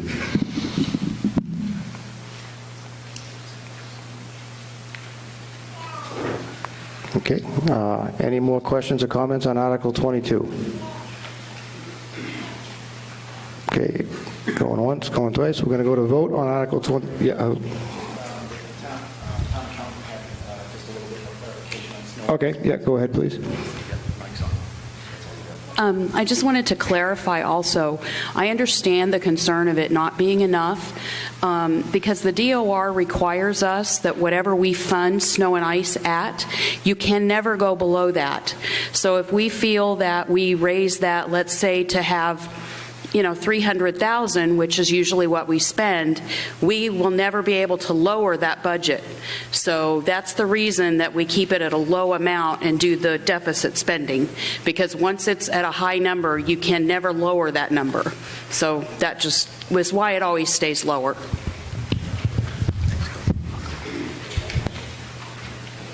Okay. Any more questions or comments on Article 22? Going once, twice? Okay, we're going to go to vote on Article 22. All in favor say yes. Yes. All opposed say no. Okay, Article 22 passed unanimously at 7:38.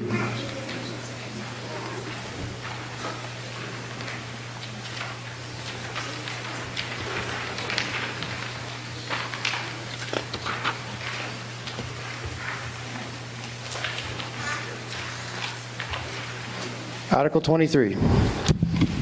Mr. Moderator, Article 23, Capital Budget, Rolling Stock and Improvements. I move to raise and appropriate the sum of $180,268 toward a capital purchase and improvement as generally illustrated below.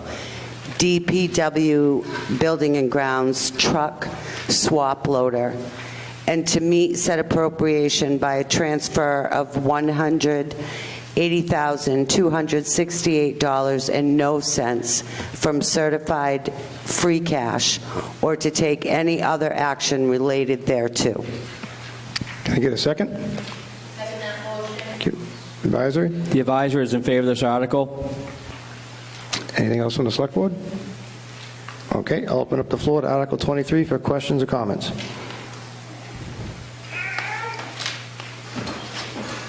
Go ahead, please, sir. Moderator, Mike Weatherby, Red Fox Crossing. As far as the swap water goes, is that just the cost of the piece of equipment, or is this coming with all the accessories? Is it going to be a useful piece of equipment 12 months per year as soon as we get it? Okay, can I get an answer over there?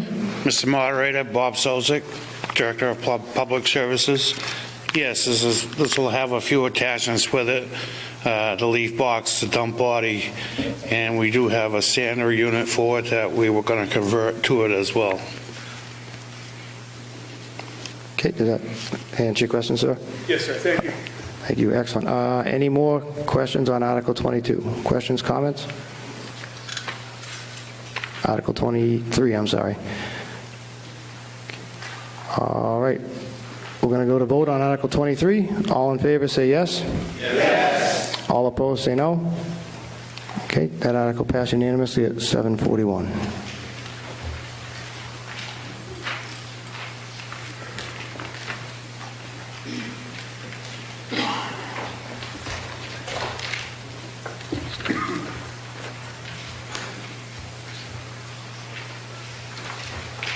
Article 24.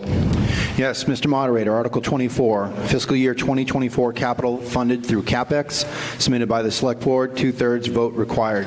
I move to raise and appropriate the sum of $69,241 and no cents towards capital purchases and improvements as generally listed below. It's for DPW Highway, software for work orders and asset management in the amount of $40,942. Buildings and grounds, a zero-turn mower, $16,060. For parks and recreation, a water reel device for irrigation in the amount of $12,239 for a total amount of $69,241. And to meet said appropriation by a transfer from the CapEx Stabilization Fund in the sum of $69,241. Can I get a second? Advisory? The Advisory Committee is in favor of this article. Okay, any more to add from the Select Board? All right, I'll open the floor up to Article 24 for questions and comments.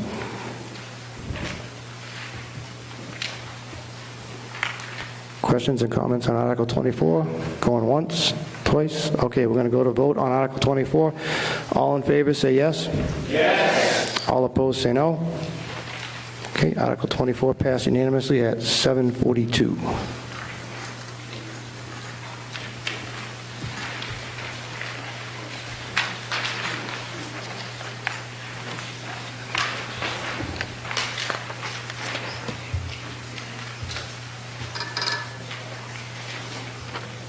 Article 25.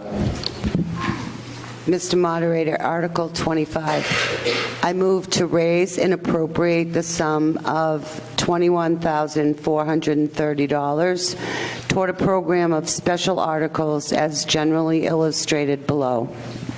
DPW Highway Street Sign Replacement, $7,500. DPW Highway Community Sand Pile Shed, $4,500. Town Hall Building and Grounds Electrical Panels, $6,930. Emergency Management Municipal Funds Hazard Mitigation Grant, $2,500. Total of $21,430.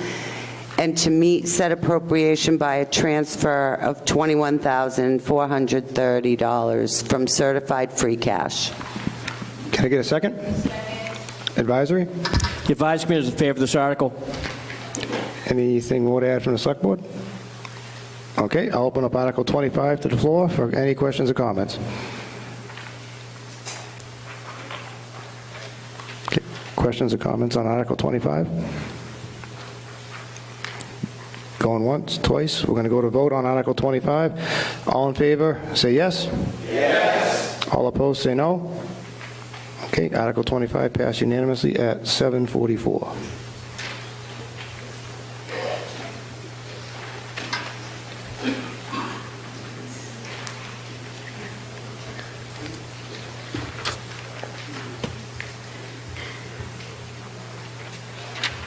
Article 26. Mr. Moderator, Article 26, authorize lease of a tanker for the fire department. I move to raise and appropriate the sum of $97,789.78 from free cash to pay for the first year of a 5-year lease for a tanker for the fire department, with said lease not to exceed $488,949.90 in total, including provisions for an early payoff without penalty and a $1 buyout option at the conclusion of all regularly scheduled lease payments, and to authorize the Select Board to enter into a contract with the lessor containing the said terms and conditions, or take any other action thereto. Can I get a second? Advisory? The advisory are in favor of this article. Okay. Select Board have anything else on this? All right, I'll open up the floor to discussion or comments on Article 26. Go ahead, please. Hi, Liz Toth, 141 Gray Road. Sorry, guys. There have been other local towns that have gotten grants for this type of equipment. How many grants has the town applied for this type of equipment, and what was the outcome? Does anyone have an answer on how many grants we've applied for?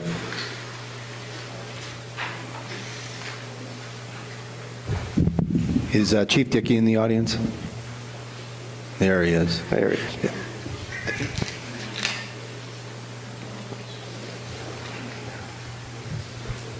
Yep. So we have the fire chief and if the town administrator, or we can follow up with any of the other missing parts. Yeah. Go ahead, please. Yeah, David Dickey, 427 Dudley Road, Fire Chief. I try to put in for every grant that I see come out for the bigger equipment like the trucks. I've yet to be able to obtain one of those grants. How many have you applied for? I've applied for, my 6 years, I've applied for about 3 of them. Okay, thank you. Okay, any other questions or comments on Article 26? Go ahead, sir. Dana Blaze, 20 Turner Street. My question is, are we going to be retiring the older tank once we get the new one? Because in previous years, we'd vote on new equipment, and the OP still hangs around here. We spend repairs on it, but so are we going to be getting rid of the old tank? I believe Chief Dickey can perhaps give us that answer. Yes, right now I'm still working with the vendors that I'm getting my pricing through for taking the old tanker in trade at this point in time is what I'm hoping to do, but it will be retired. If they don't give you enough money, we go and reduce a bit. I will talk that over. Go ahead, sir. Yeah, Tony DeJoy, 8 Minuteman Drive. Chief, what is the cost of a new tanker versus a 5-year lease? I did not. I apologize. I didn't bring the paperwork with me. We're talking. I think it was around $400,000 or so for the truck itself, and then whatever we can lock in the lease pricing at. So I mean, was an analysis done to purchase a tanker instead of a 5-year lease? You know, as at the end of a lease, you give it back. So no, with leasing nowadays, it's not a traditional lease. You're getting it at the end of that. So at the end of the lease, it's more like just a payment on your typical car. Okay, so it's a little confusing if you think about a typical lease. So you're really purchasing a new tanker for $500,000, whatever it is. Yes. Okay. Then I'll withdraw my question.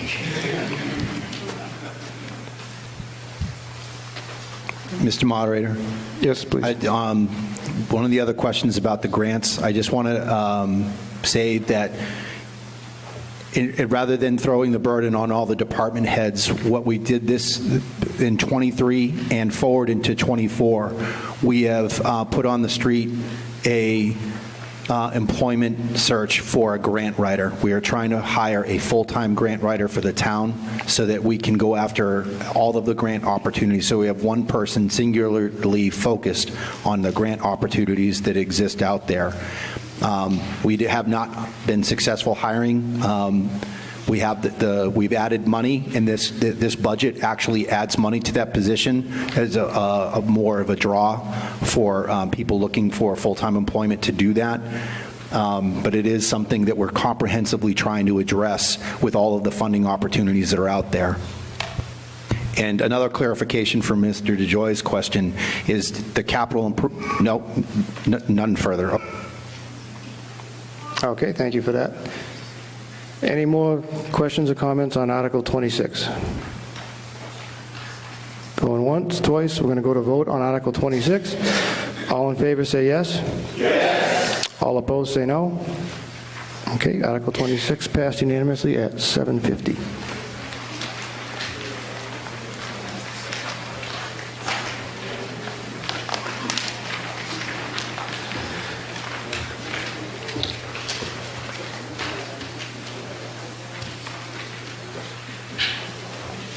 Article 27.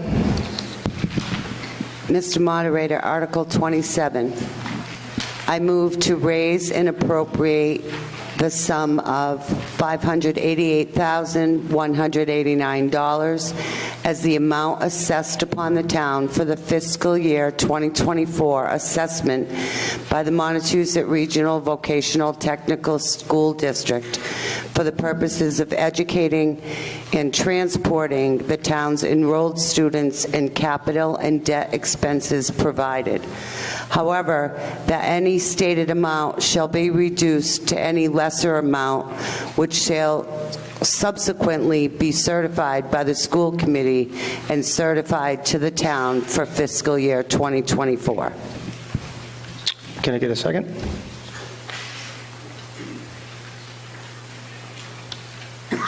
Can I get a second on Article 27? Second, okay. Advisory? Advisory Committee is in favor of this article. Okay, Select Board have anything else to say on it? All right, I'll open the floor for discussion or questions on Article 27. Go ahead, please. John Henshaw, 521 Berry Road. My question is, how many seats do we have available for Templeton students at My Tech next year, and what was our level last year? Were we at capacity? Do we have excess students beyond our allotment? Anyone that can answer that?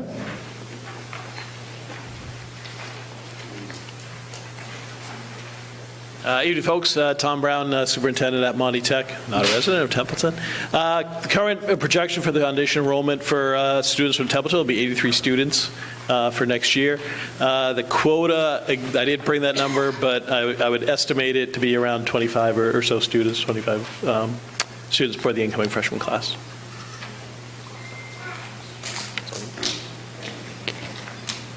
Any more questions or comments on Article 27?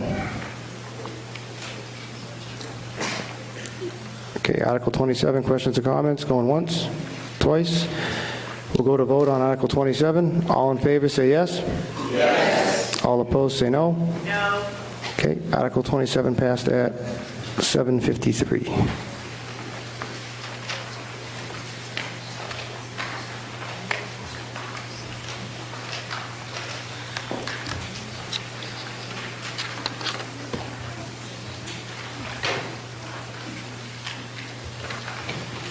Article 28. Yes, Mr. Moderator, Article 28, Narragansett Regional School District, submitted by the Select Board on behalf of the Narragansett Regional School District, with the majority vote required. I move to raise and appropriate the sum of $7,692,433 as the amount assessed upon the town for the fiscal year 2024 assessment by the NRSD for the purposes of educating and transporting the town's enrolled students, provided, however, that any stated amount shall be reduced to any lesser amount, which shall subsequently be certified by the school committee and certified to the town for fiscal year 2024. Can I get a second? Thank you. Advisory? The Advisory Committee is in favor of this article. Okay, so Select Board, anything else on it? Okay, I'll open up the floor to discussion and comments on Article 28.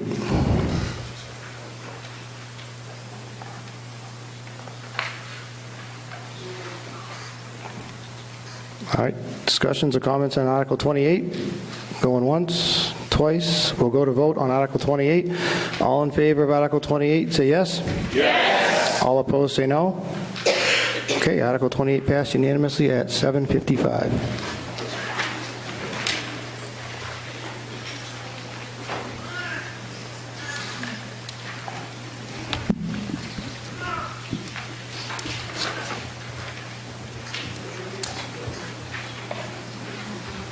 Article 30.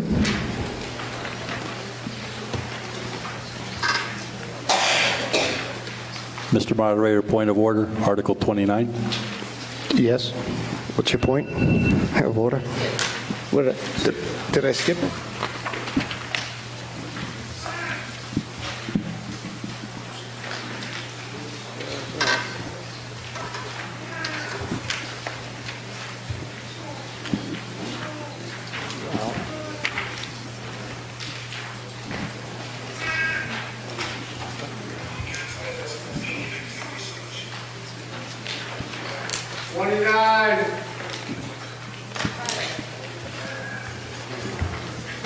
Not confusing, 29 comes after 28. Well, I don't have it here. I don't, it wasn't in.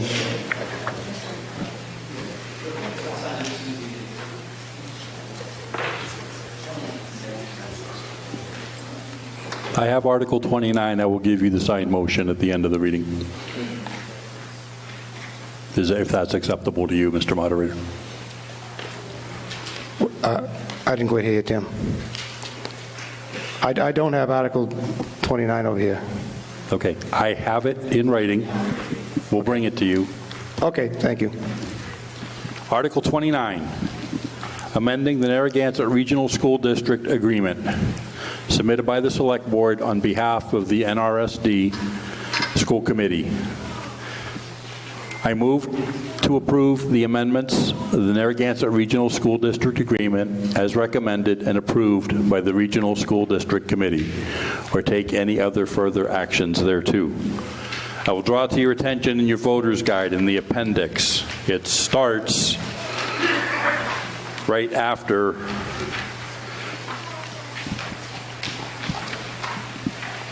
page 37. And there's a lot of material in here.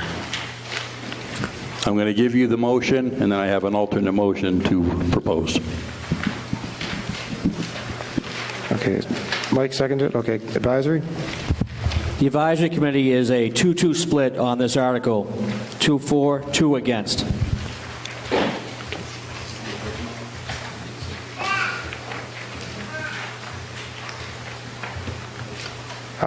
Does the Select Board have anything else on Article 29?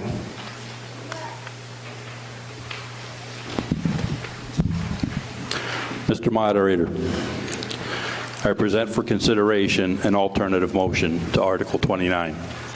I move that the town approve the amendments to the Narragansett Regional School District Agreement as recommended and approved by the Regional School District Committee, with it to be amended further to revise the agreement by striking sections VI brackets G brackets 2 as proposed. That's on page 11 in your appendix. And replace it to read 2. All capital costs in town-owned buildings used by the district shall be apportioned among the member towns on the basis of their respective student enrollments in the PK through 12 district, or take any other actions thereto. Okay, you have that in writing, Tim?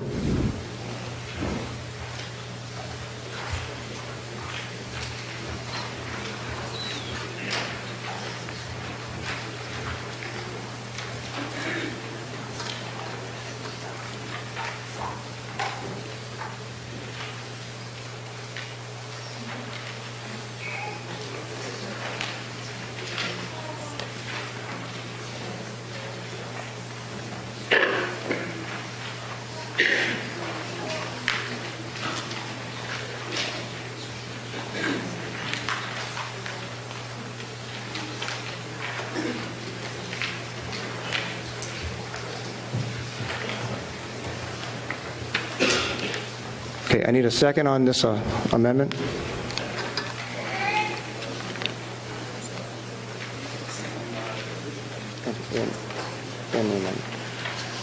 All right, so I need a second on the original motion. Can I get a second on the original motion? You were? Okay. And I need a second for this amended motion. Okay. All right. I would open up. Do you guys have anything else to add to it? Okay, we'll do a little discussion on it first.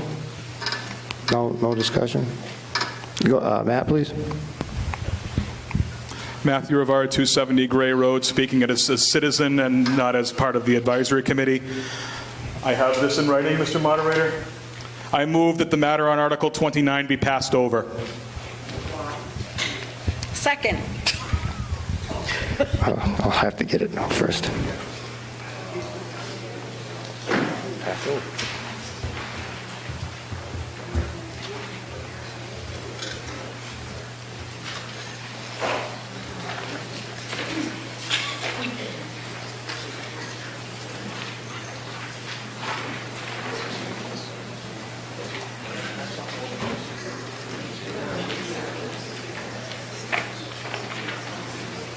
Can't pass it over here.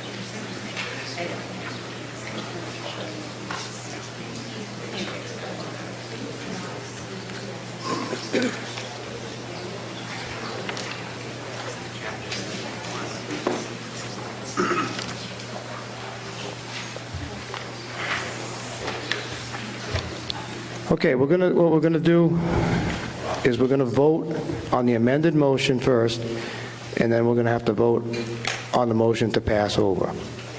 So, are there any discussions on the amended motion on Article 29? Mr. Moderator. Go ahead, Tim. Tim Toth, Gray Road. Having sat on the Regional Agreement Amendment Committee, a process that went far too long in my assessment, it was well over 18 months. There was a delay in receiving this from the regional school district. This should have been on our fall town meeting. They did get it certified and forwarded to us. The other member community, I don't know, I don't believe it was on their annual town meeting warrant. That's neither here nor there at this point. But I would encourage we accept the amended motion, we accept the agreement as it has been hammered out ad nauseum. We get this back to the school committee, and then this goes on to DESE for final approvals. We're at about 2.5 years into a process that really should have taken 4 or 5 months. There's other people in line who want to talk. Okay, I believe Liz was up first. 141 Gray Road, Liz Toth. First of all, the motion, the amendment to the motion still doesn't address the fact that on Section 4B, it basically, whenever you read throughout this whole thing, it says that the actual costs in excess of $15,000 shall be paid solely, entirely by the town in which the building is located. All of the buildings for the district are in the town of Templeton, which means that the town of Templeton is going to be paying more than its fair share, which I think is just wrong. So, and removing that section does not change this part of it. So if that's really what you want to do, you need to change more than that, than just this. Thank you. Go ahead.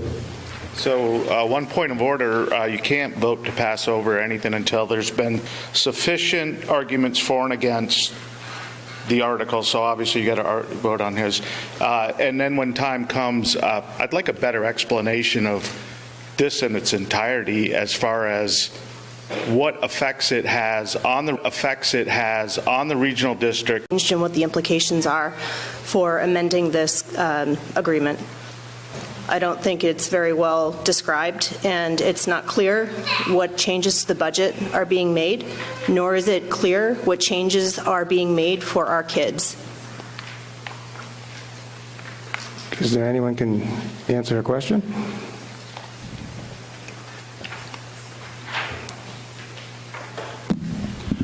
Tim Toth, Gray Road, speaking as a citizen and resident, not as a select board member. There have been numerous discussions entered at a number of select board meetings with updates on the progress of the RAAC, including the fact that it stalled and stagnated. What we have right now is an agreement that was done in 2017 that DESE never approved.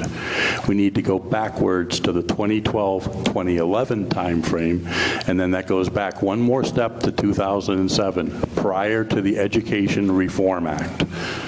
We are not in compliance unless we come up with a current and active regional agreement amendment. This is done by committee, by both member towns, goes forward to the school committee to be ratified, approved, then it gets sent back to the towns for action, and then it goes off to the Department of Elementary and Secondary Education. It is a long and drawn-out procedure. As Mr. DeJoy noted, yes, we knew it was going to be a long process. No, I would have never anticipated 18-plus months. We have the NRSD superintendent here with us. He was a member ex officio on that committee. He was ripping what's left of his hair out worse than I am. He still has a little more than I do, but this has been a very, very long and drawn-out process. To say it has not been brought forward is not a true statement. Thanks for that, but I still don't understand what it does to our budget, and I'd like to understand what the bottom line is, and if this is the attempt for Phillipston to drop out of the regional agreement. Okay, could you repeat the second part of that? Is this an attempt for Phillipston to drop out of the regional agreement, which was discussed in school committee meetings many years ago? Yes, that is a whole separate issue. That goes through DESE. That is a 3 to 4 year process in and of itself. It's like suing the federal government. You have to have permission to do that. To withdraw from an agreement, you have to apply and get permission to withdraw. So the amendment that you are asking for us to approve is not to drop out of the regional agreement. You're asking for a change to the way that we appropriate funds to pay for the existing agreement. Yes. What we had in the prior agreement was a $5,000 limit. I was pushing for $50,000. We conceded to $25,000, and after many, many meetings and deliberations, the consensus was at the $15,000. It still puts us $10,000 above where we were. Yes, the other young lady who spoke, it does put all the eggs in one basket, so to speak. The buildings are in our community. There is no more Phillipston Memorial Elementary School. It took that out of the equation. It was the best we could do at the time to pull this together. However, we do need to come up with a working regional agreement, and it does need to go forward to the state. That's an interesting comment, and I would suggest to the other townspeople here that we don't agree to this if we don't understand exactly what's going into it, and if we don't completely agree with what's being amended. I work with lawyers every single day with my work, and we don't sign anything that we don't agree to. That's all. Mr. Moderator? Yes. May I invite the superintendent of the NRSD to speak? Yes, please.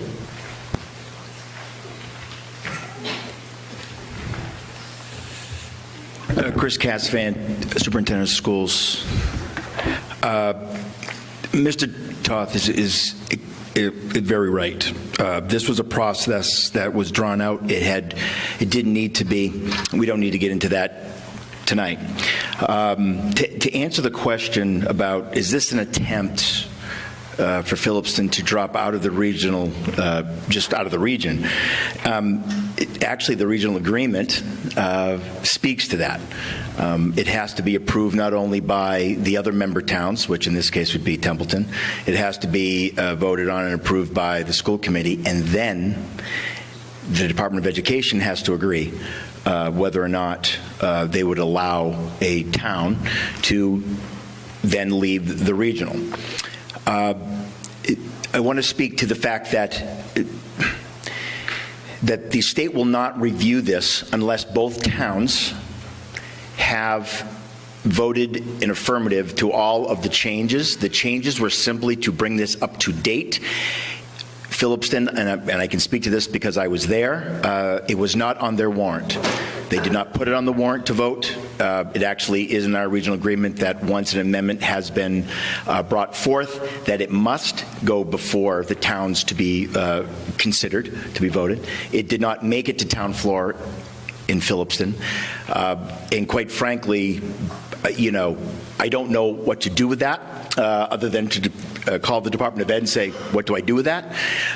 But in terms of the money question, that's what the regional agreement is supposed to define at all levels. How money is appropriated, how much money should this, what town pays for any type of capital improvements, etc. That is what the regional agreement is supposed to do.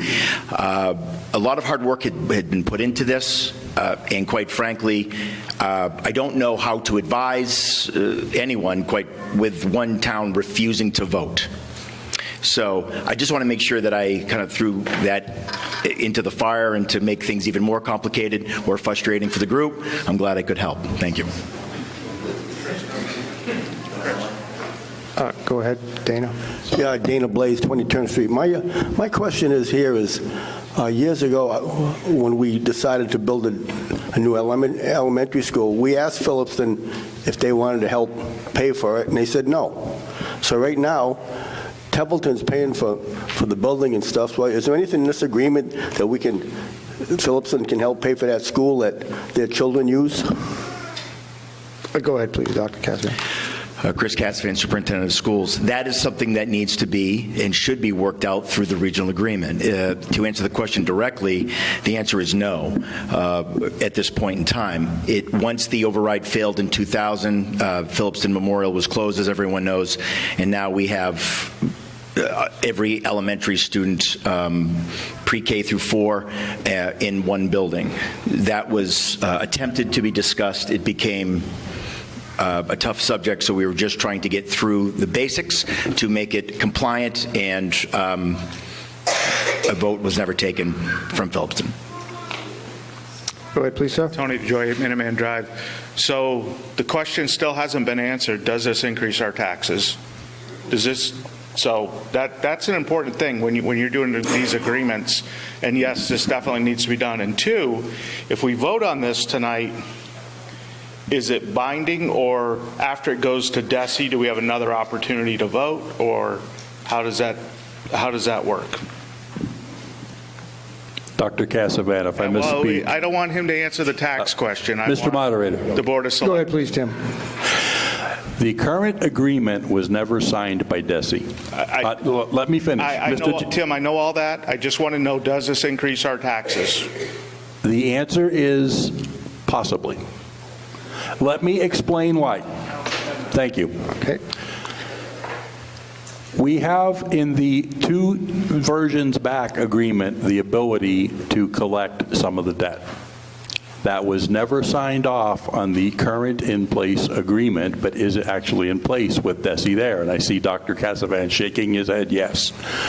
So could we recover money? Yes. Will we recover money? That question remains unanswered. Any expense, we all know, look what happened in the last 3 years. Building expenses have gone up, maintenance expenses have gone up. Will it raise our taxes? I can probably say yes, it will. Absolutely, like everything else has. We're all going through the same things. We're all paying more for fuel, heating oil, groceries, medical expenses, insurance, vehicles. Unfortunately, it's the world that we're living in. But we do have an obligation under the agreement that currently sits to go through, do a regional agreement amendment, approve it, send it off, and once the commissioner at the Department of Education approves, that is what becomes binding. Now, as I said, notwithstanding, the other town didn't sign off, that's not our problem. Our problem tonight is, are we going to accept the agreement that was worked on for months and months and months by a few other members sitting in this room who served on that committee?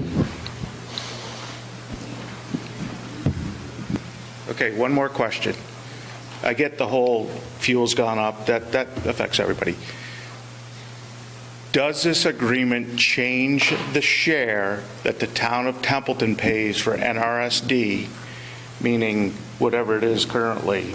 I forget what it is, but does that... Well, roughly. So 80-20, is our share going to go higher than 80 and theirs go down? Or that's what I mean by, is it going to affect our taxes? Because if it goes to, say, 84%, then that's 4% more that Templeton has to come up with. Okay. I'll address that, and again, Dr. Cassavant, feel free to jump in. Our assessment is based on our base enrollment. This year we had a banner year, as Dr. Cassavant has eloquently explained to us on more than one occasion. There were 100 new students in our school district. Who'd have thought a year ago would have seen an increase by 100 in base enrollment? So yes, it slightly changed the apportionment. Can that go up next year? Maybe. Can it go down next year? Maybe. No, let me finish, please. You asked the question. I'm trying to explain this. You're not answering. I am answering it. It is based on the apportion. Right now, it's an 80-20. No.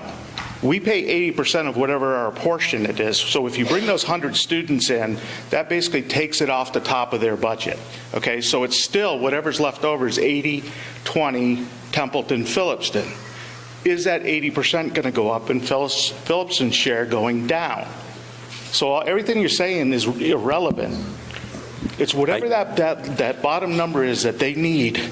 The $7 million we voted on before, that's 80% of what they need that they didn't get from state, et cetera, 100 new students.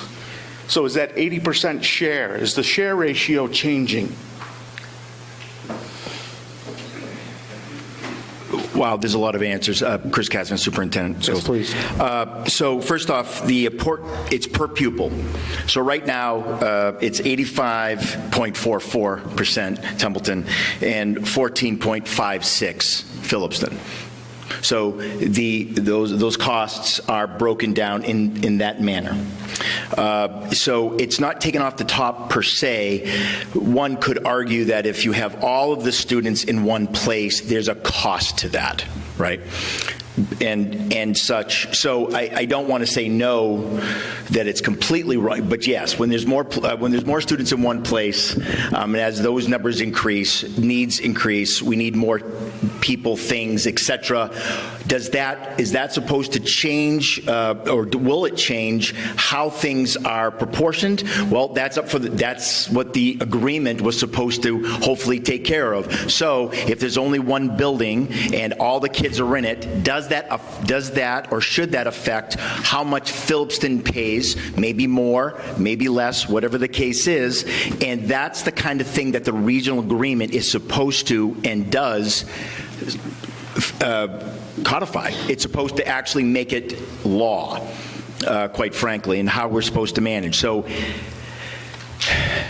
right now, we're utilizing the per pupil method, 85, 14.56, and that's how the costs are broken down currently.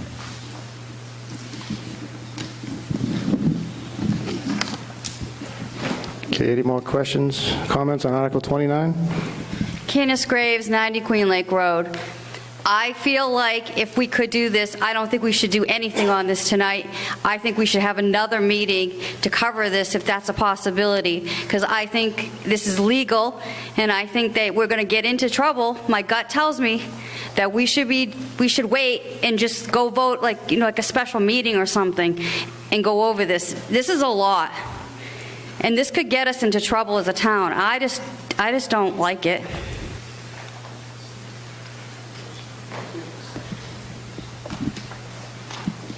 Point of order. Go ahead, Doyle. Why can't we vote on the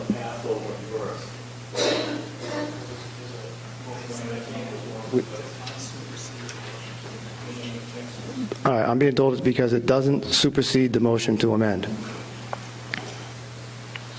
Okay. I think that's very unfortunate.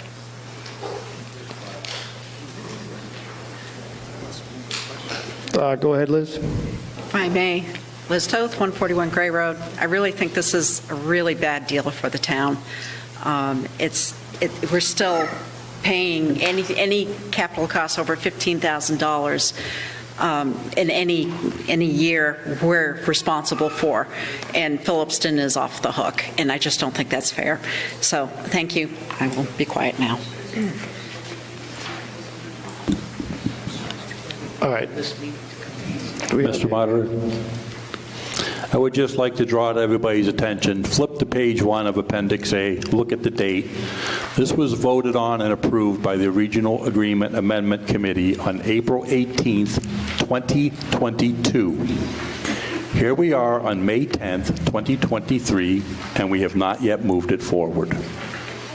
Take that in consideration. We have to approve an RAAC. That is spelled out in our current, whether it was signed by DESI or not, it is the language of the current agreement. Yes, go ahead, please. Hi, Jennifer Smith, 138 Farnsworth Road. In full disclosure, I sit on the school committee, but I am speaking as a resident. Just so that folks know, we're going to vote the way we vote, but every single meeting of the RAC committee is on the Templeton YouTube page. I've watched many of them, all of them, as well as they were discussed at multiple school committee meetings, as well as select board meetings. So if you want additional history on this beyond what is being provided to you in this moment, every one of those meetings is available for your viewing pleasure, and you can see the full history behind it. I would like to add to what Mr. Toth has said, which is that it was very, there was a lot of feelings on those tables, and so it took a lot of work by that committee to get to where this is now.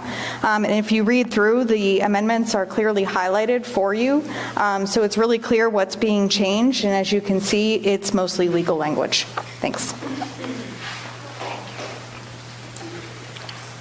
Okay. Any more questions or comments on the amendment to Article 29? Okay, so everyone's clear. We're going to vote on Article 29, and then we're going to go to Matt's to pass it over. Point of order, are we voting on the amendment to 29 or the 429 as written? The amendment to 29. Can you restate the amendment, please? Mr. Moderator, I can clarify. So the amendment went to Section G, subsection 2, and instead of the capital costs going to where the school resides, the town the town in which the school resides, it splits it. It splits that cost among the two towns, like the paragraph before, based on the student breakdown for all capital. Under 15,000. No. All capital costs. Yep. It's all capital cost in excess of $15,000 in town-owned buildings shall be paid directly by the town in which the school is located. The amendment then apportions it to both towns based on that algorithm, the student apportionment. I was confused myself, so it's basically about capital costs, sharing the cost across the district, rather than one town bearing that cost. I hope that helps.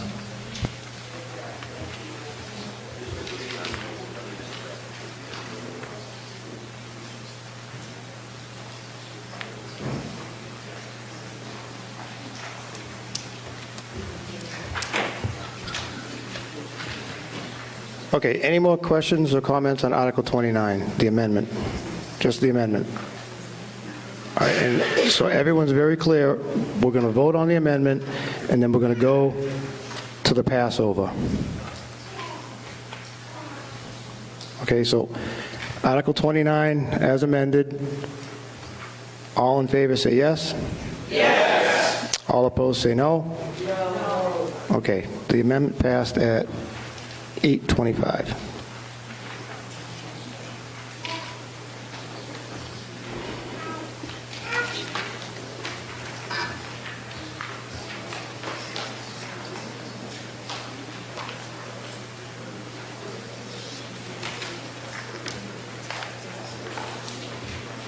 Okay, and all the confusion. On Article 29, I move that the matter on Article 29 be passed over. Did we get a second, or can I get a second? Get a second. Okay, we get a second. Okay. I would like to open up the floor to this amendment, to passing over Article 29. Any questions or comments?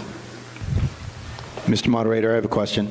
Yes, please. According to town meeting times, what does Passover accomplish? Hold on.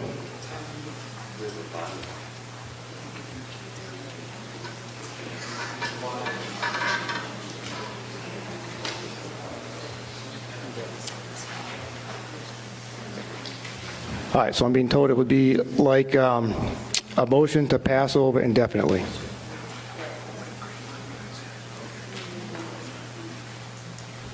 Go ahead. Yeah, Tony Joy, Minuteman Drive. So I finally did get my answer that I was looking for in a roundabout way, and I was just more concerned that Templeton didn't have to pay more of their share. Phillipston not doing their part, nothing we can do about it. So if this goes, we can approve this, and I'm against passing over this. I think that the RSDC has done a lot of work in trying to come up an agreement that works for the town of Templeton. Passing it over is really not going to do anything. It's just going to delay things. And I would recommend not voting on passing it over and voting for the article.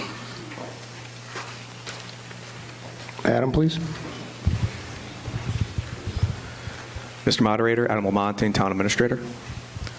I just wanted to further add, Mr. Toth and Mr. DeJoy, I think, said it eloquently. I think it's important for the town of Templeton that they passed Mr. Toth's amendment, and I think it's critical for us to stay with the vote that already took place, and that way Dr. Casavan can reach out to DESE, the state, in regards to Phillipston's inaction to put this on their warrant and give the people of Phillipston an opportunity to vote a yes or no. I think that was very disingenuous of Phillipston, to say the least, and I think Templeton has been fair, and we made our amendment to the changes that we thought was best for the community.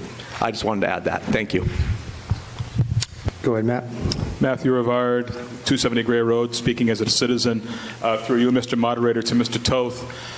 Your amendment that you provided, has this been taken, or has this been discussed with the town of Phillipston at all? Have they seen this, or is this being proposed strictly as the town of Templeton?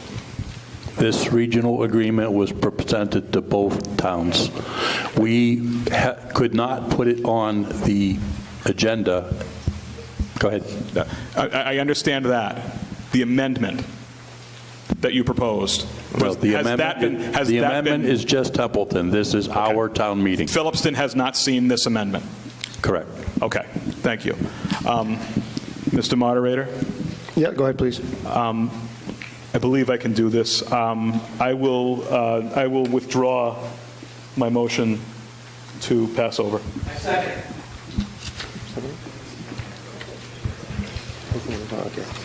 Okay.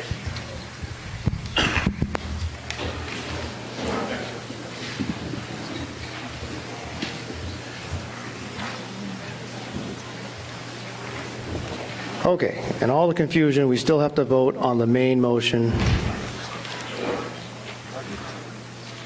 Does anyone have any questions or comments on the main motion, which is, I understand, 10, 11 pages long?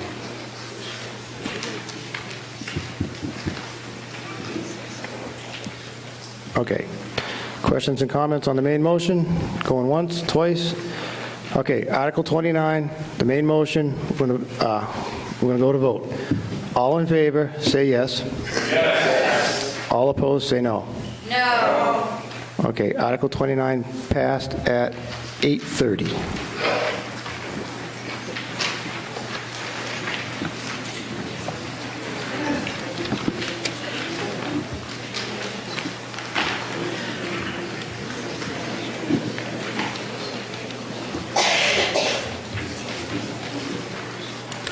Article 30.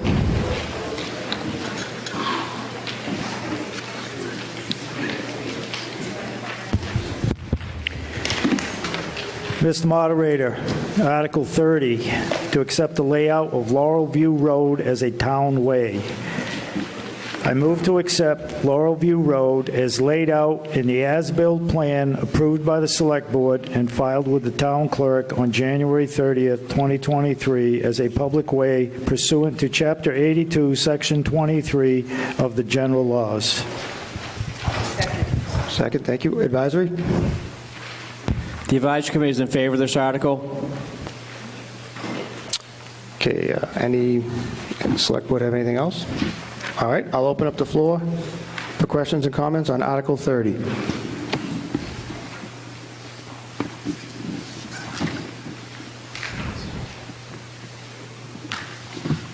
Questions and comments on Article 30? Going once, twice. We'll go to vote on Article 30. All in favor of Article 30, say yes. Yes. All opposed, say no. No. Article 30 passed at 8:31.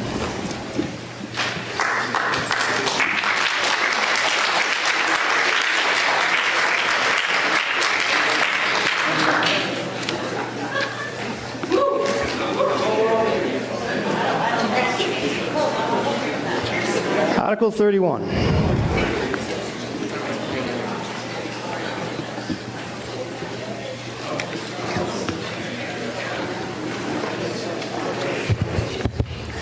Mr. Moderator, Article 31, to establish an opioid remediation stabilization fund. I move to establish an opioid abatement stabilization fund in accordance with Chapter 40, Section 5B of the Massachusetts General Laws to be used upon further appropriation for the purposes of implementing the abatement strategies set forth in the Massachusetts State Subdivision Agreement for statewide opioid settlements dated March 4, 2022. Second. Advisory? We are in favor of this article. Select Board have anything else to say on it? Okay, I'll open up the floor to Article 31 for questions and comments.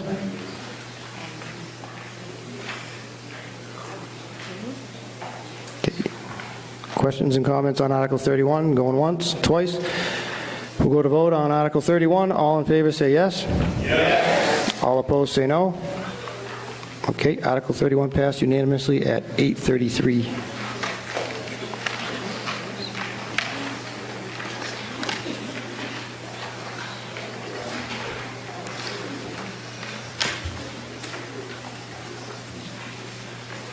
Article 32. Mr. Moderator, Article 32, accept fourth paragraph of Chapter 40, Section 5B, submitted by the Select Board, majority vote required. I move to accept the fourth paragraph of Chapter 40, Section 5B of the Massachusetts General Laws, which allows the dedication without further appropriation of all or a percentage not less than 25% of particular fees, charges, or receipts to a stabilization fund established under Chapter 40, Section 5B of the Massachusetts General Laws to be effective for all fiscal years beginning on July 1st, 2023. This will allow the town to take the action described in Article 33 or any action related thereto. Second, thank you. Advisory? The advisory is in favor of this article. Okay, Select Board have anything else? All right, I'll open up Article 32. Questions and comments? Any questions or comments on Article 32? Going once, going twice. We'll call Article 32 to vote. All in favor? Say yes. Yes. All opposed, say no. Okay, Article 32 passed unanimously at 8:35.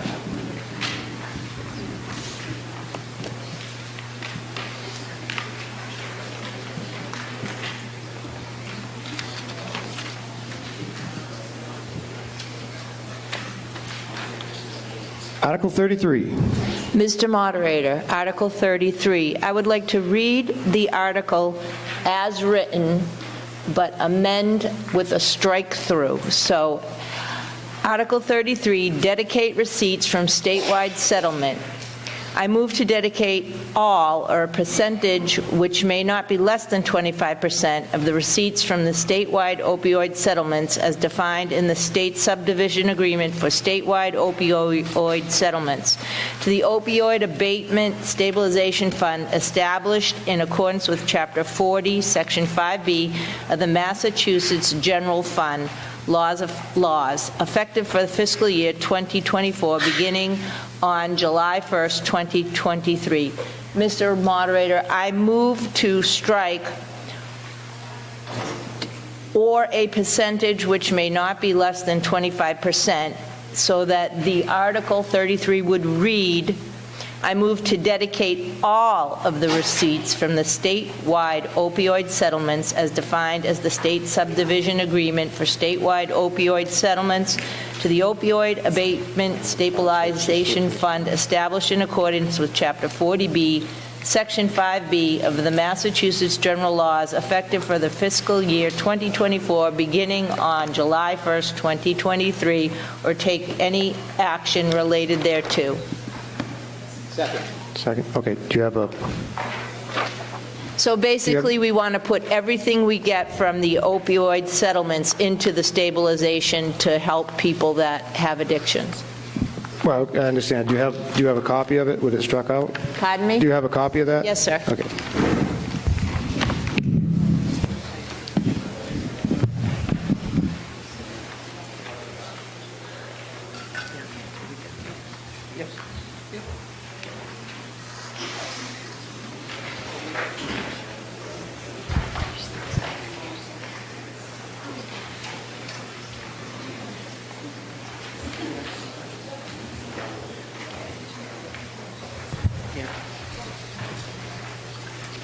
Did we get a second on that? Yeah. All right, I need a second on that. Second. Second. Okay, advisory, well, this has actually been rewritten. So I'll put it back to the select board if you have anything else to say on it. Yeah, I just want to add, so just as an example, when that opioid settlement was made, they apportioned towns a percentage of that settlement. As an example, for the current year, it's about $7,500 that Templeton gets from this settlement, and it goes out. It's a 30-year settlement. So based on a percentage, that number changes. It rises and falls based on how that money is allocated. So your question would be, what is this? What do all these warrant articles do? When the money comes into Templeton, we have an intermunicipal agreement with Gardner, who then adds a Gamma representative to be able to be a full-time person, rather than us just get $7,500 and a portion, however, but that person becomes the counselor and a resource that we can then, through law enforcement, through the health department, through a variety of different means, use that asset, that shared asset in Gardner, to be able to address any kind of opioid crisis situations, interpersonal, getting resources or otherwise. So this intermunicipal agreement, every year that we get that money, this amendment, or I'm sorry, this article with the amendment, make sure that all of that money goes towards that effort. Thank you, Mr. Moderator. All right, I'd like to open up the floor to any questions or comments on the amended Article 33. Okay, questions and comments on the amendment? All right, we're going to vote on the amendment to Article 33. All in favor say yes. Yes. All opposed say no. Okay, the amendment passed at 8:39 unanimously.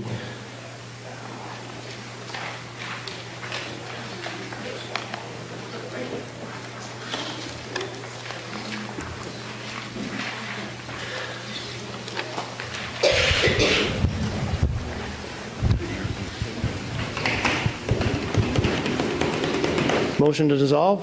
Mr. Moderator. Yes, sir. I make a motion to dissolve the May 10th, 2023 town meeting. Can I get a second? Okay. All in favor, say yes. Yes. All opposed, say no. Okay, this meeting is over. Thank you.